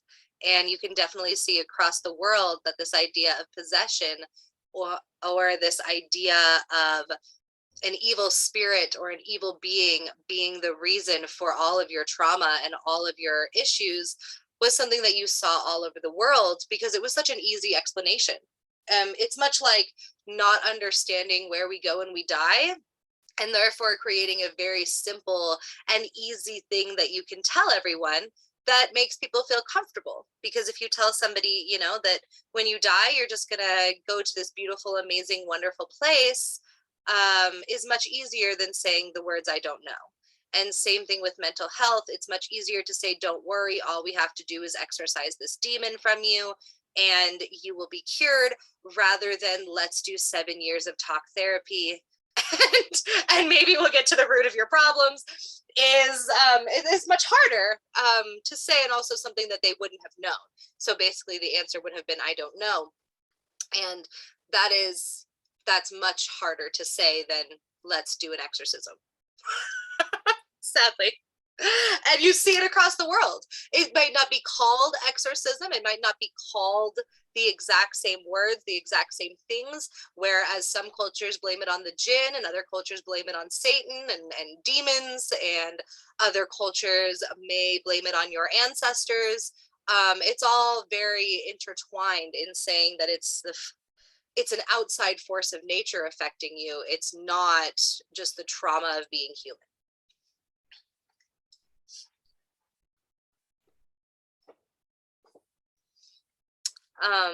Yeah. So, and then of course, do they attach themselves to children? This is something that we've seen across the world as well, where you have the Celtic Fae. There's a lot of stories about how children would go into the forest, they would get lost, they would be taken away by the Fae. The Fae would steal your name, your identity, and so many different spiritual ideas like that. You have a lot of the same with the jinn post-Islam, and even in pre-Islam it just wasn't seen as evil, pre-Islam. But post-Islam you definitely see this idea of the evil jinn stealing children, which created a lot of fun fairy tales about why children shouldn't wander into the desert at night. And so that's another controversial issue within the idea of Jinn mythology, is do jinn attach themselves to children? Which my answer is no. But it's definitely a controversial issue. And I mean, my answer isn't no. My answer is just that not every jinn, you know, like Jinn are obviously very powerful beings, and if they were really angry at you for some reason, because as we do know, they experience human emotions, they experience human mental health, they experience hunger and violence and anger and all of those things. So therefore, yes, it makes sense that they can also do violent acts, so that they can also attach themselves to children and all of those things. But much like humans, it's not because they're evil. It's not because they are part of this evil demigod group. It is just because some Jinn are mad and angry and violent, and some Jinn are not, just like humans. And then you have, did people think that they caused mental illness before or after Islam?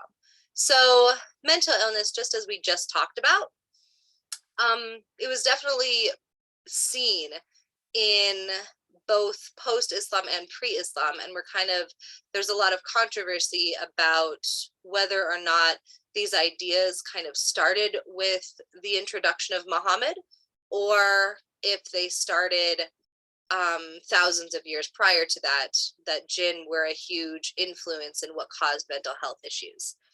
And there's still a lot of info and data being collected about the connection between mental health issues and the Jinn.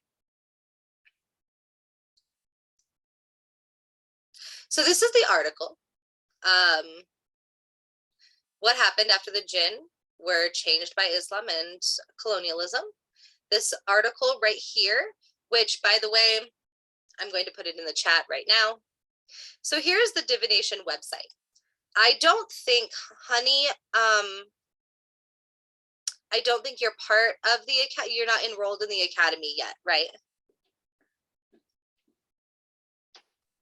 No, not yet. I'm actually looking through your site as I'm listening. Oh, awesome. Wonderful. Okay. So, if you go, to the divination website, divinationacademy.com, you can click on the study guide section and then click on Fey Mythology or Fey Magic. I think it's Fey Magic. Click on Fey Magic, and in there you will see the Jinn, and you will see this presentation on the Jinn. And you can click on this article, because I know that people were asking about the cultures and religions and spiritualities of the Jinn themselves. And this article does a very good job of explaining that. So if you click on that article, it will lead you here, and you can read the many, many pages. There are 10 pages. We are not going to read it in class, but it is a great reference for anybody who needs it and wants to read more about them and their culture and everything that happened to them when Islam came in. But something that I did want to address. So, probably not unlike. So, anyway, so the Jinn, there's actually a reason that the Jinn fear iron. I am not sure if it is the same reason why the Celtic Fae fear iron. There's a lot of different theories on why the Fae from Europe fear iron, but we're going to talk about why the Jinn fear iron. So the Jinn, during the time of Islam, during the introduction of Muhammad, during that time, there was obviously a lot of religious war. And if you think about how the Jinn, as I had said before, were very close to the humans. They were best friends with the humans. They loved to share philosophy and share spirituality and share food. And there is even some really interesting stories about like the Jinn and humans having sex and creating Jinn human babies. So there's a lot there where humans and Jinn were extremely close to one another. And when these religious wars broke out, a lot of the tools that were used to fight were iron. And a lot of humans started to create spells or ritual work to trap the Jinn inside of items, such as trapping Jinn inside of a lamp, trapping jinn inside of bottles, trapping jinn. This is where you get all the stories of the genies, and then enslaving the jinn and using them for their ancient knowledge that before they were just giving the humans for free because it was just having fun and talking at festivals and hanging out and feasting together and being friends and being close. It changed into this idea of capturing them as and using them almost as slaves so that they could be forcefully, or so that they could be forced to give you this information about the world so that you could use it in whatever way the humans wanted to use it. And so jinn were depicted and shown as being shackled, using iron. They were shown being murdered and killed and enslaved and trapped. And so the jinn obviously became angry at the humans and also grew a fear for iron.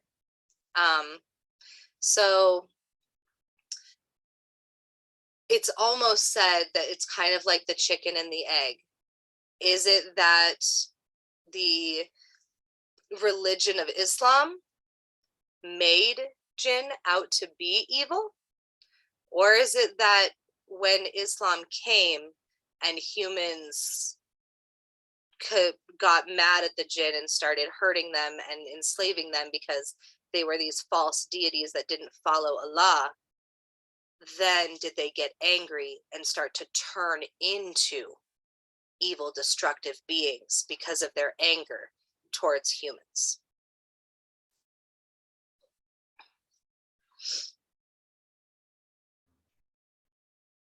So that's pretty deep.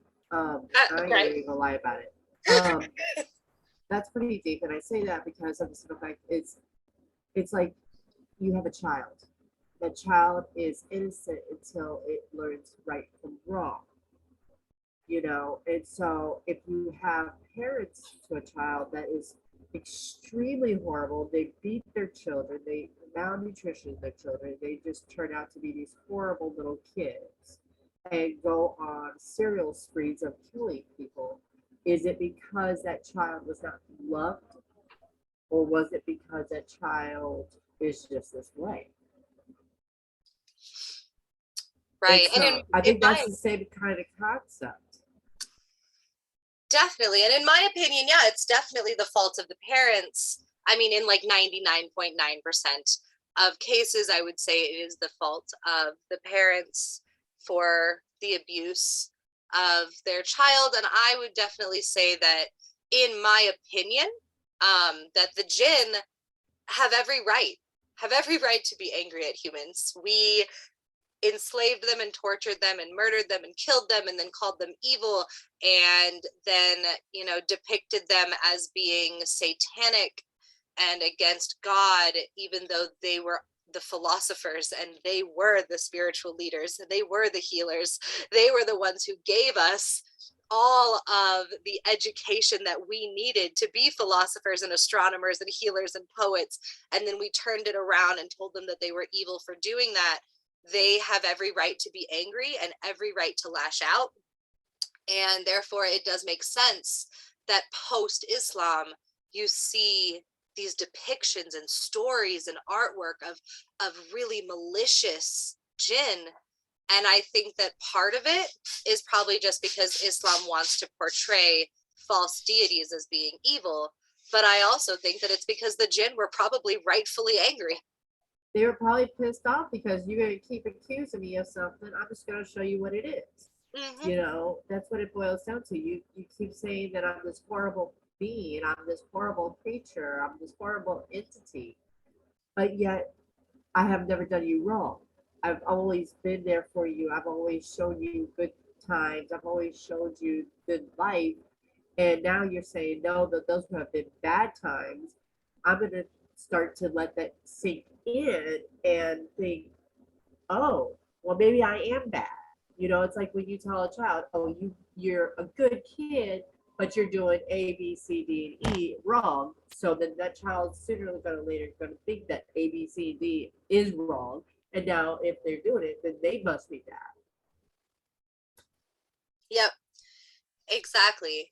And also just being just angry at the humans for taking Yeah. so much from the jinn and taking so much education from the jinn and then throwing it back in their faces is pretty intense. What we did to the jinn, or what humanity, and what humanity did, what ancient Arabia did, what Islam did, and all of those things to the jinn is really, really sad. It is really sad. And it's really, when you start reading the stories about how post-Islam poets and artists and writers and storybook tellers and myth tellers all talk about how amazing the jinn are and how they're best friends and how all of their friends are jinn, and then to just see it go from that to this almost genocide towards the jinn, even though we are talking about a genocide towards a mythical being, but still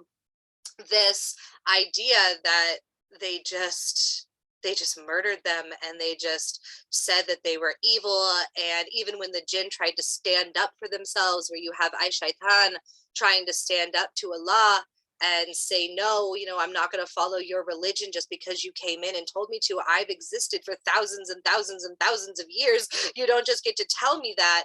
And then to have everybody just shit on Shaitan for doing that, it's all really heartbreaking and it's really sad. And they have all the right to be pissed off and to kind of turn into a being that is really angry and malicious and mad.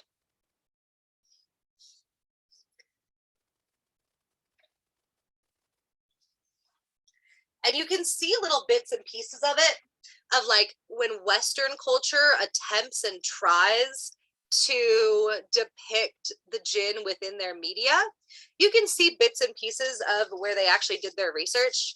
For example, when you look at the genie in Aladdin, and I have so many issues with Aladdin and the way that they portray Arabic culture, but we're not going to get into that.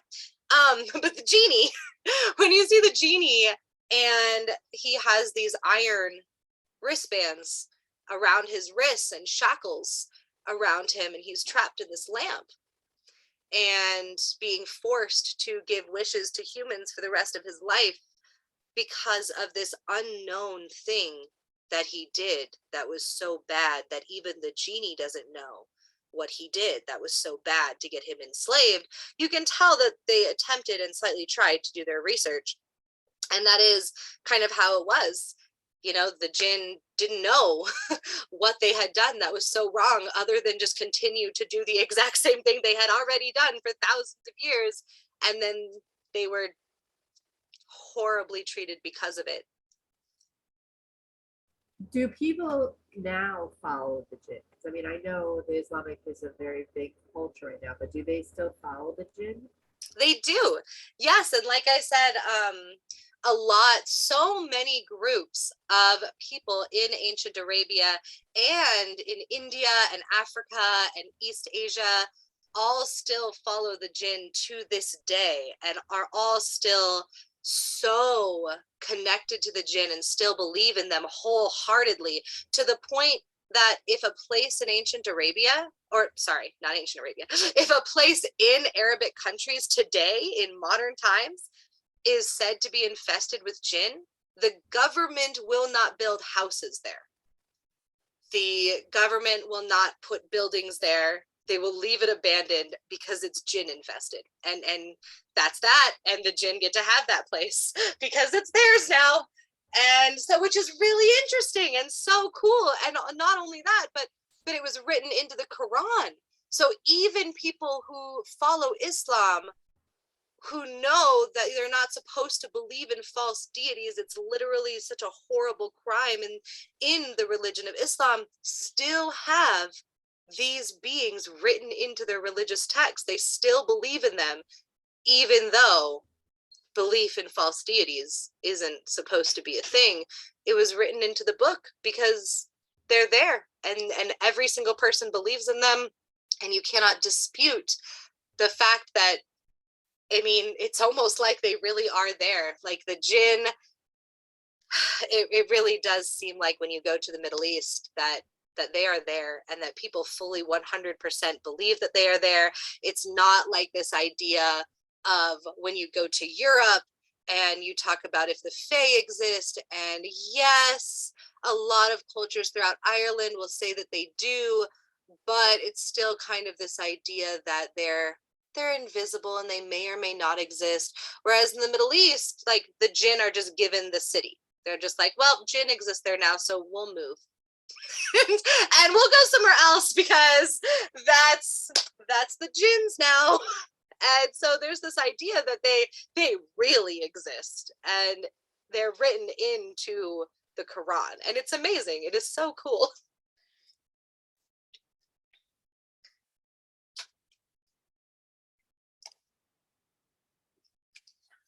So this video is only and solely about the jinn and just the jinn.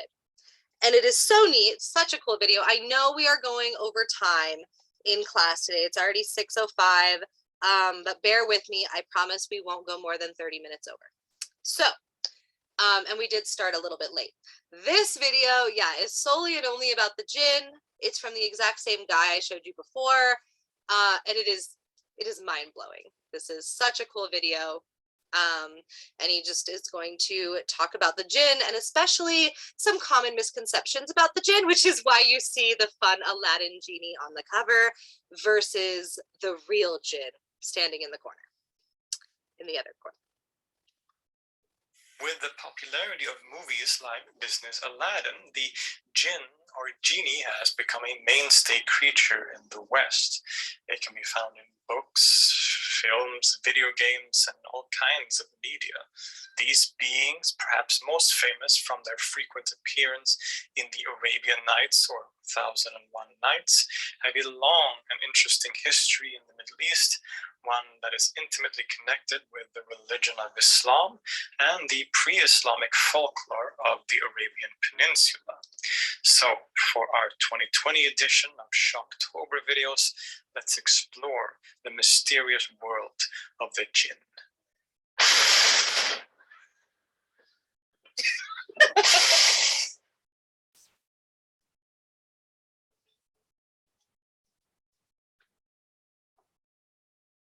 Known in the West primarily as genie, the jinn are associated with humanoid but ghost-like creatures that emerge from magic lamps and grant wishes. And while there is some merit to this view or portrayal of the jinn are actually quite different in a lot of ways than what many of us assume. The name jinn comes from Arabic and is actually in plural form, the singular of which is usually jinni, making it closer to the genie used in English. The meaning of the word is probably connected to the root form jannana, which has the primary meaning of to hide or conceal. This makes sense as the jinn are primarily conceived of as creatures who are hidden from our regular senses and occupy a different dimension of the world. They are sort of invisible creatures. The jinn originate in Islamic and Arabic folklore. They are mentioned in the Quran as one of three kinds of rational creatures that are created by God. The angels were created from light.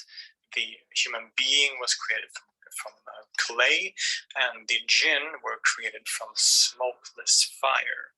But these fiery, invisible beings predate the religion of Islam and existed as a very prominent and important part of the lives, culture, and religion of the pre-Islamic Arabs. Scholars are unsure about the actual origins of the jinn, where they come from. Some speculate and think that they may have originally been gods in the Middle Eastern generally the Middle Eastern region, polytheistic gods who were then kind of dethroned as the theology in the region became a bit more complex and other gods took more exalted positions in the hierarchy. Others argue that the jinn were originally conceived of as malicious spirits who wandered the deserts and old ruins. What is clear is that they have a very long history. Some scholars indeed argue that we find evidence of jinn-like creatures already in ancient Mesopotamia. In Palmyra, which is modern-day Syria, these kinds of creatures were sometimes called jinni, I don't know if I'm pronouncing that correctly, but this, of course, leads some to argue that the origins of the word may actually be Aramaic, and that the jinn were creatures who were prominent in other cultures in the Middle East, that it doesn't necessarily originate in Arabia itself, but nonetheless, the jinn are most strongly associated with the Arab people and the Arabian Peninsula in general. They are mostly invisible spirits, similar to human beings in many ways, but with powers beyond anything that humans are capable of. They are connected to the desert and may have represented a fear by the local population of the dangers of the desert. The jinn would hide and inhabit dark places in the desert, among old ruins and cemeteries. They can take on different shapes and forms, including as different animals like snakes, and can come into contact with, influence, and even possess human beings. Indeed, the word for madman or a crazy person in Arabic is usually majnoon, which translates to something like possessed by a jinn. To both the settled Arabs and the Bedouins, the jinn were a prominent part of life and their culture, one that caused people to be careful when they ventured out into the desert or to uninhabited dark places. But it would be beneficial to dispel some common misconceptions at this point. Sometimes people tend to equate jinn with our Western or Christian conception of demons as these evil creatures who are out to hurt us or to do the bidding of the devil. But this is actually not necessarily true for jinn at all, at least not all of them.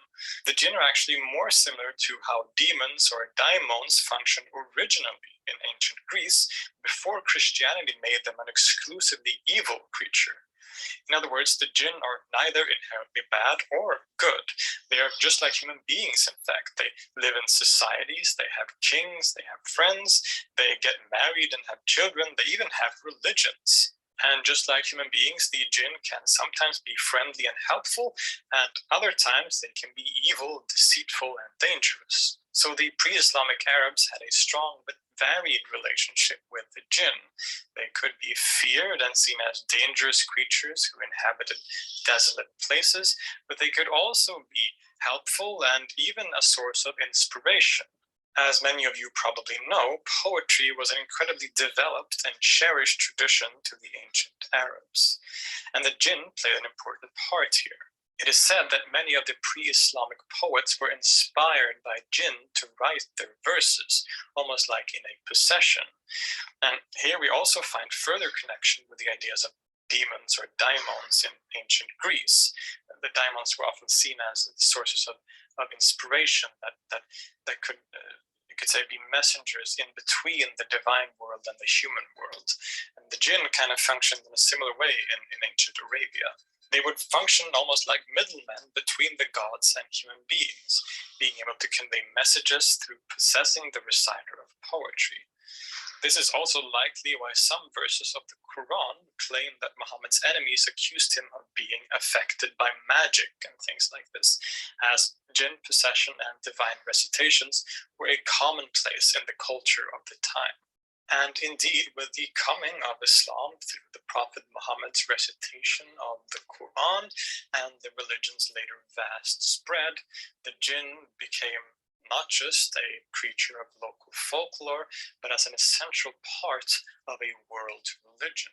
The Quran, in fact, talks about the jinn on multiple occasions and even has a surah, a chapter named Al-Jinn, meaning the jinn.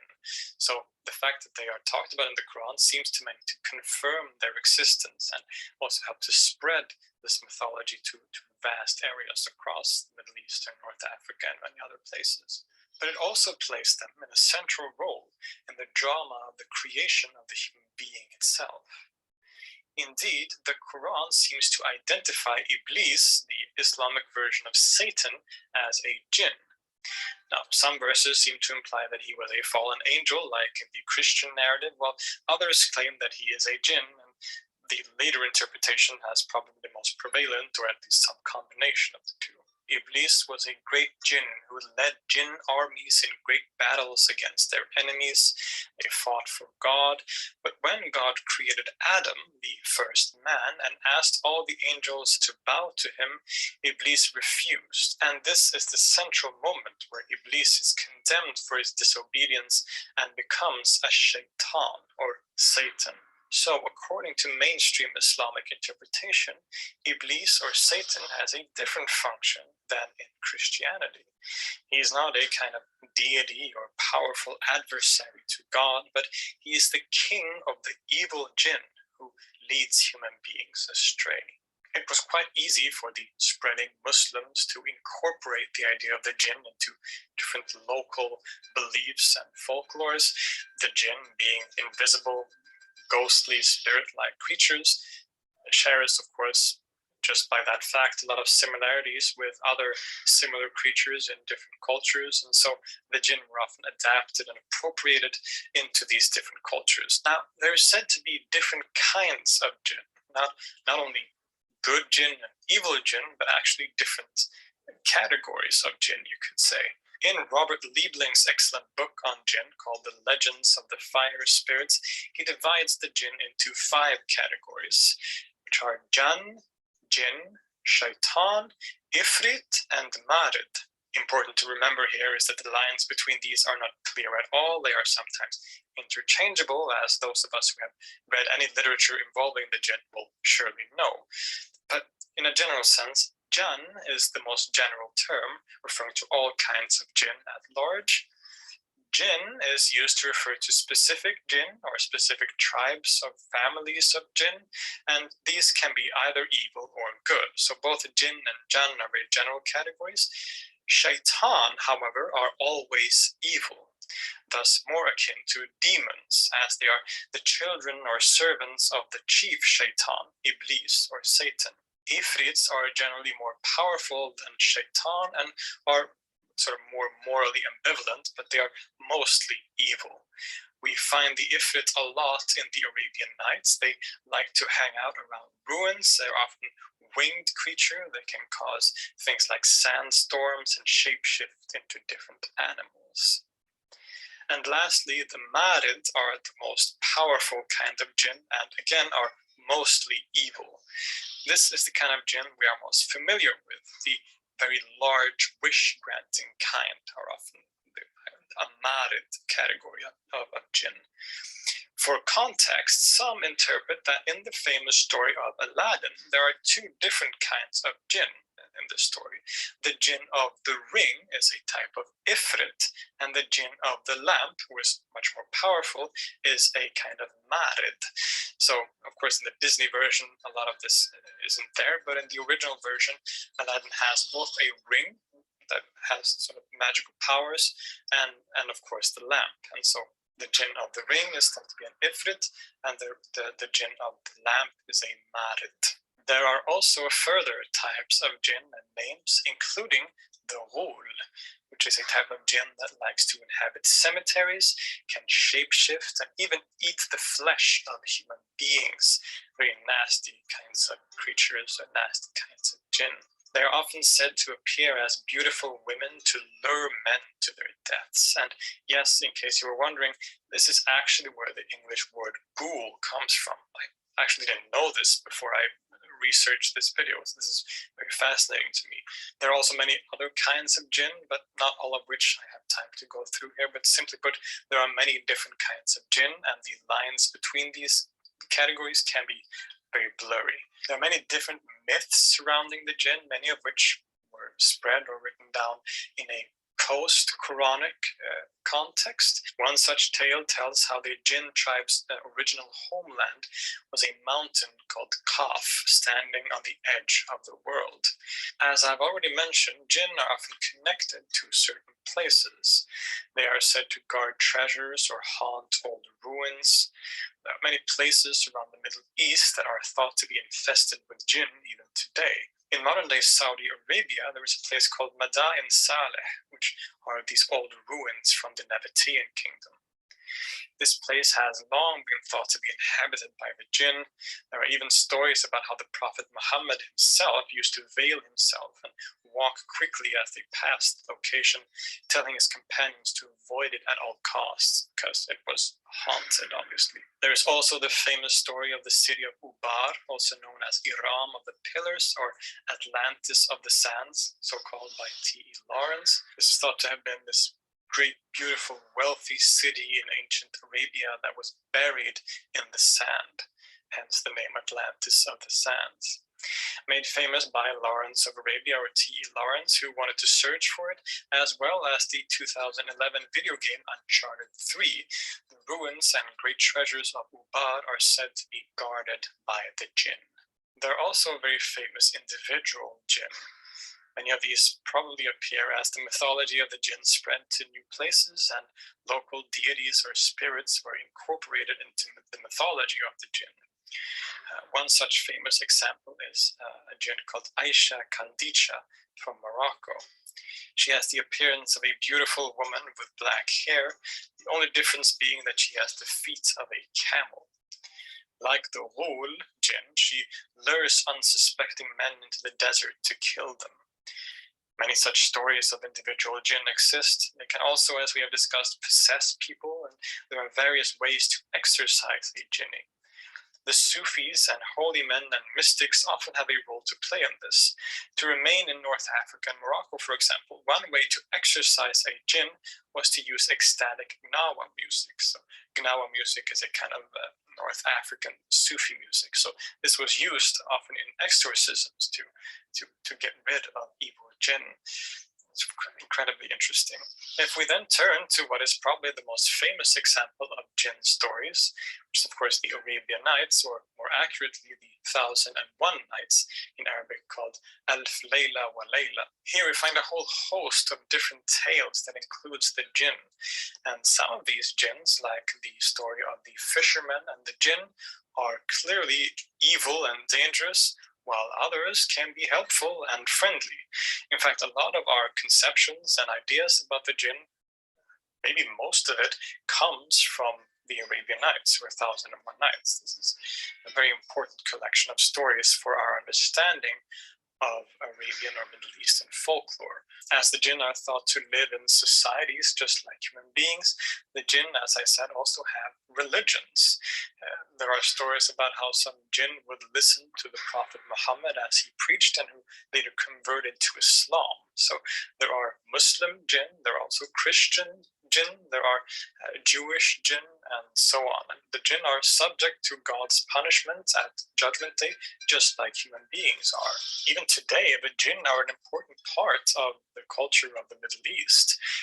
We still sometimes hear stories about places that are infested with jinn, people who have been possessed. There was even that Netflix show called Jinn, which obviously wasn't very good at all, but still, there are also many today who are skeptical about their existence as such. Many Islamic scholars, for example, favor a metaphorical interpretation or reading of those Quranic verses that talk about jinn, while others very much still believe in them as actual creatures. And this is actually an important part of our discussion. While the jinn feature prominently in Arabic and Islamic history, different writings, and in general just in the Islamic religion, there has been a variety about how people have understood and interpreted these creatures. While many have traditionally and today seen the jinn as real, actual beings who inhabit the world alongside human beings, others have read things quite differently. There seems to have been some who used jinn to refer to any phenomena or force that was not detectable by the senses.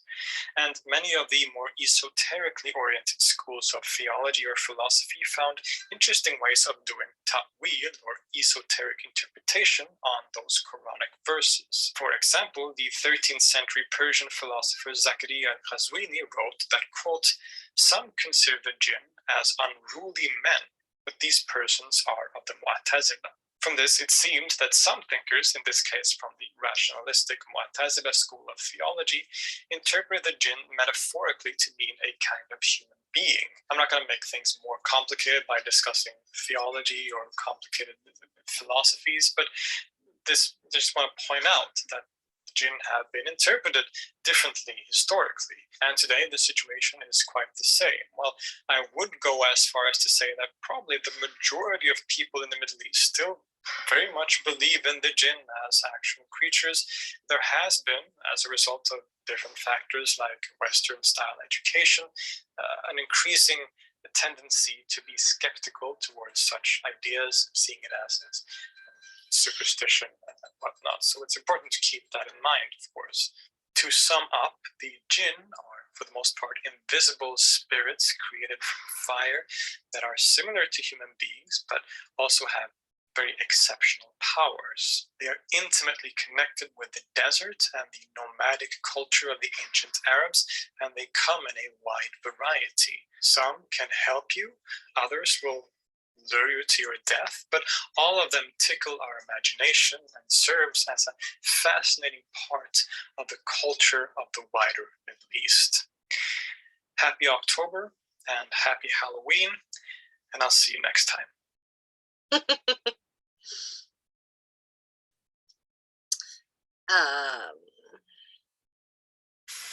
How do I stop? Yeah, cool. Okay, so with the popularity of movies like Disney's Aladdin, stop. Oh, is that? Oh, cool. Okay, that was good. That's what I thought. Okay. So that is the last slide of the class, and I kind of wanted to leave the rest for questions. If anybody had any questions or anything that they wanted to talk about, this is our intro class to the jinn. We are going to get much deeper into the jinn. We are going to get deeper into rituals involving the jinn, divinations involving the jinn, spells involving the jinn, and ancient Arabian traditions surrounding the jinn in our next classes. We are going to dive extremely deep into all of the individual beliefs surrounding the jinn in our next classes. This one was just to introduce you to what the jinn are and what the belief systems surrounding the jinn are. Thank you. Thank you so very much. Of course. Did anybody have any more questions about the jinn before we end class for today? I think I got almost everything written down that I need to have written down. I mean, obviously some of my spelling probably is wrong for the names and stuff because it did go a little fast in the videos, but I can obviously just rewatch it with Awesome. the slide panels and stuff, but thank you. You answered quite a bit of questions. I'm sorry I went over on time. Honey, I'm so sorry because I know you were in the class too. No, it's okay. I really like the more open forum type of this. I love hearing your opinions and the other person that had left. It was just really fun, and thank you for holding this. Of course. Do you think that you want to join the academy and get enrolled? I kind of have some questions about that. Yeah. I was looking on the website and it says it's free, but then there's tuition. I understand about the volunteer options. What, like, I'm pretty new to, well, everything, let's just say. So I guess my quick question is what the volunteer options. One of them says refer another student. If they join the academy, that accounts for 2 months worth of community service. How much tuition is each thing, and or I'm not really in a position to be able to pay. So Yeah. So that's a fantastic question. So, so our academy has been around now for about 4.5 years. And in the beginning, what I did was I tracked people's volunteer work as tuition. So basically, every 2 months, you had to do volunteer work, and that paid your tuition to be a part of this academy and get access to everything that we do. So I would put on the volunteer list that, you know, this counts for X amount of time of volunteer work, which corresponded with tuition and how often you had to do volunteer work. I actually have since then stopped that. You are not required to do any volunteer work. You are not required to do any tuition. Nothing is required. It's all completely free. The only reason that it still says this counts as 2 months worth of volunteer work is because I run this academy mostly by myself. I have admin who help me out, but also I just forgot to take that off. So please disregard everything that says this counts as blank amount of time of volunteer work. Nothing is required. The volunteer work is just there if you would like to volunteer, and you never have to do it. Okay, so so I can just join and then do the classes and everything, and I don't have to do the volunteer work or anything? Yeah, exactly. Okay. Yes, and if you would like to, once you get super into the academy and you have some extra time and you'd like to do some volunteer work, you are more than welcome to. And you do get little perks and benefits if you become an admin, or if you do volunteer work a lot. Sometimes I'll put you in, you know, leadership roles, or you can have little perks at the academy. But other than that, that's about it. Oh, okay, then heck yeah, I'm definitely going to join this. This place seems really awesome. Thank you. It's wonderful. It really is. Good, and I really loved how you guys had a panel at an anime con. I am big into anime and manga, so with the pagan and anime meet, that is like music to my ears. Oh, that's awesome. Me too. We actually started, the way that this academy started was I am a super anime nerd. I present panels at anime conventions all over Colorado. And I started this academy by just running a tarot panel to talk about how tarot cards are depicted in shows like Death Note and Soul Eater. And so it's evolved from me running panels based on comparing anime to this whole entire academy. So it's really exciting that you're into anime, because me too, and that's where this started. Okay, that is totally and utterly awesome. Thank you. A lot of people at this academy don't know anime very well, so when I say that, they have no idea what I'm talking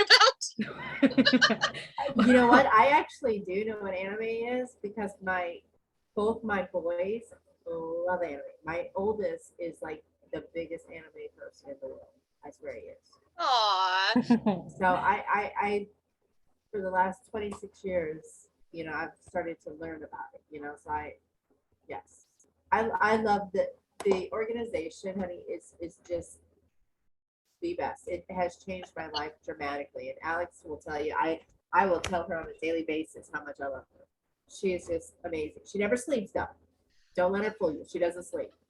But it's an amazing experience. The teachers are absolutely amazing. And if you have the opportunity to look at any of the videos that are on YouTube, I would highly do that.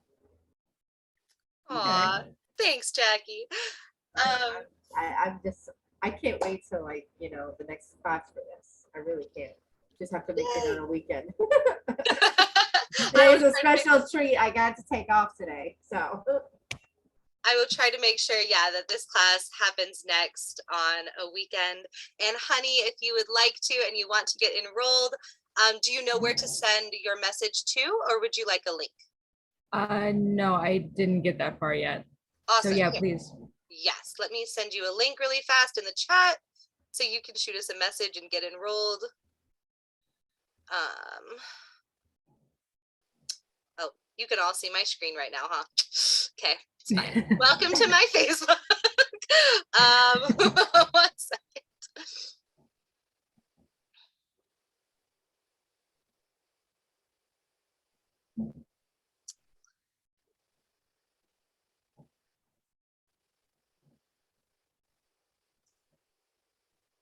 Come on. Thank you. Okay, so this is our main Facebook page. Basically, because the Academy is free, Facebook is a really easy tool for me to use just to be able to post classes and events and stuff. A lot of people ask, you know, why I use Facebook, and that's just the honest answer, is that it's free. That's Hey, good a reason as any. right. Like a lot of software like this costs money, and then other people have to download it, and it becomes hard. At least everybody has Facebook. Oh, the chat's right here. Alex, jeez. Okay, so here's the link to our main Facebook page. Just go to that page and send us a message, and I will get you enrolled. Okay. That is great. Okay. Awesome. Thank you all so much for being here. It was so much fun. I love this class. It was so exciting. Thank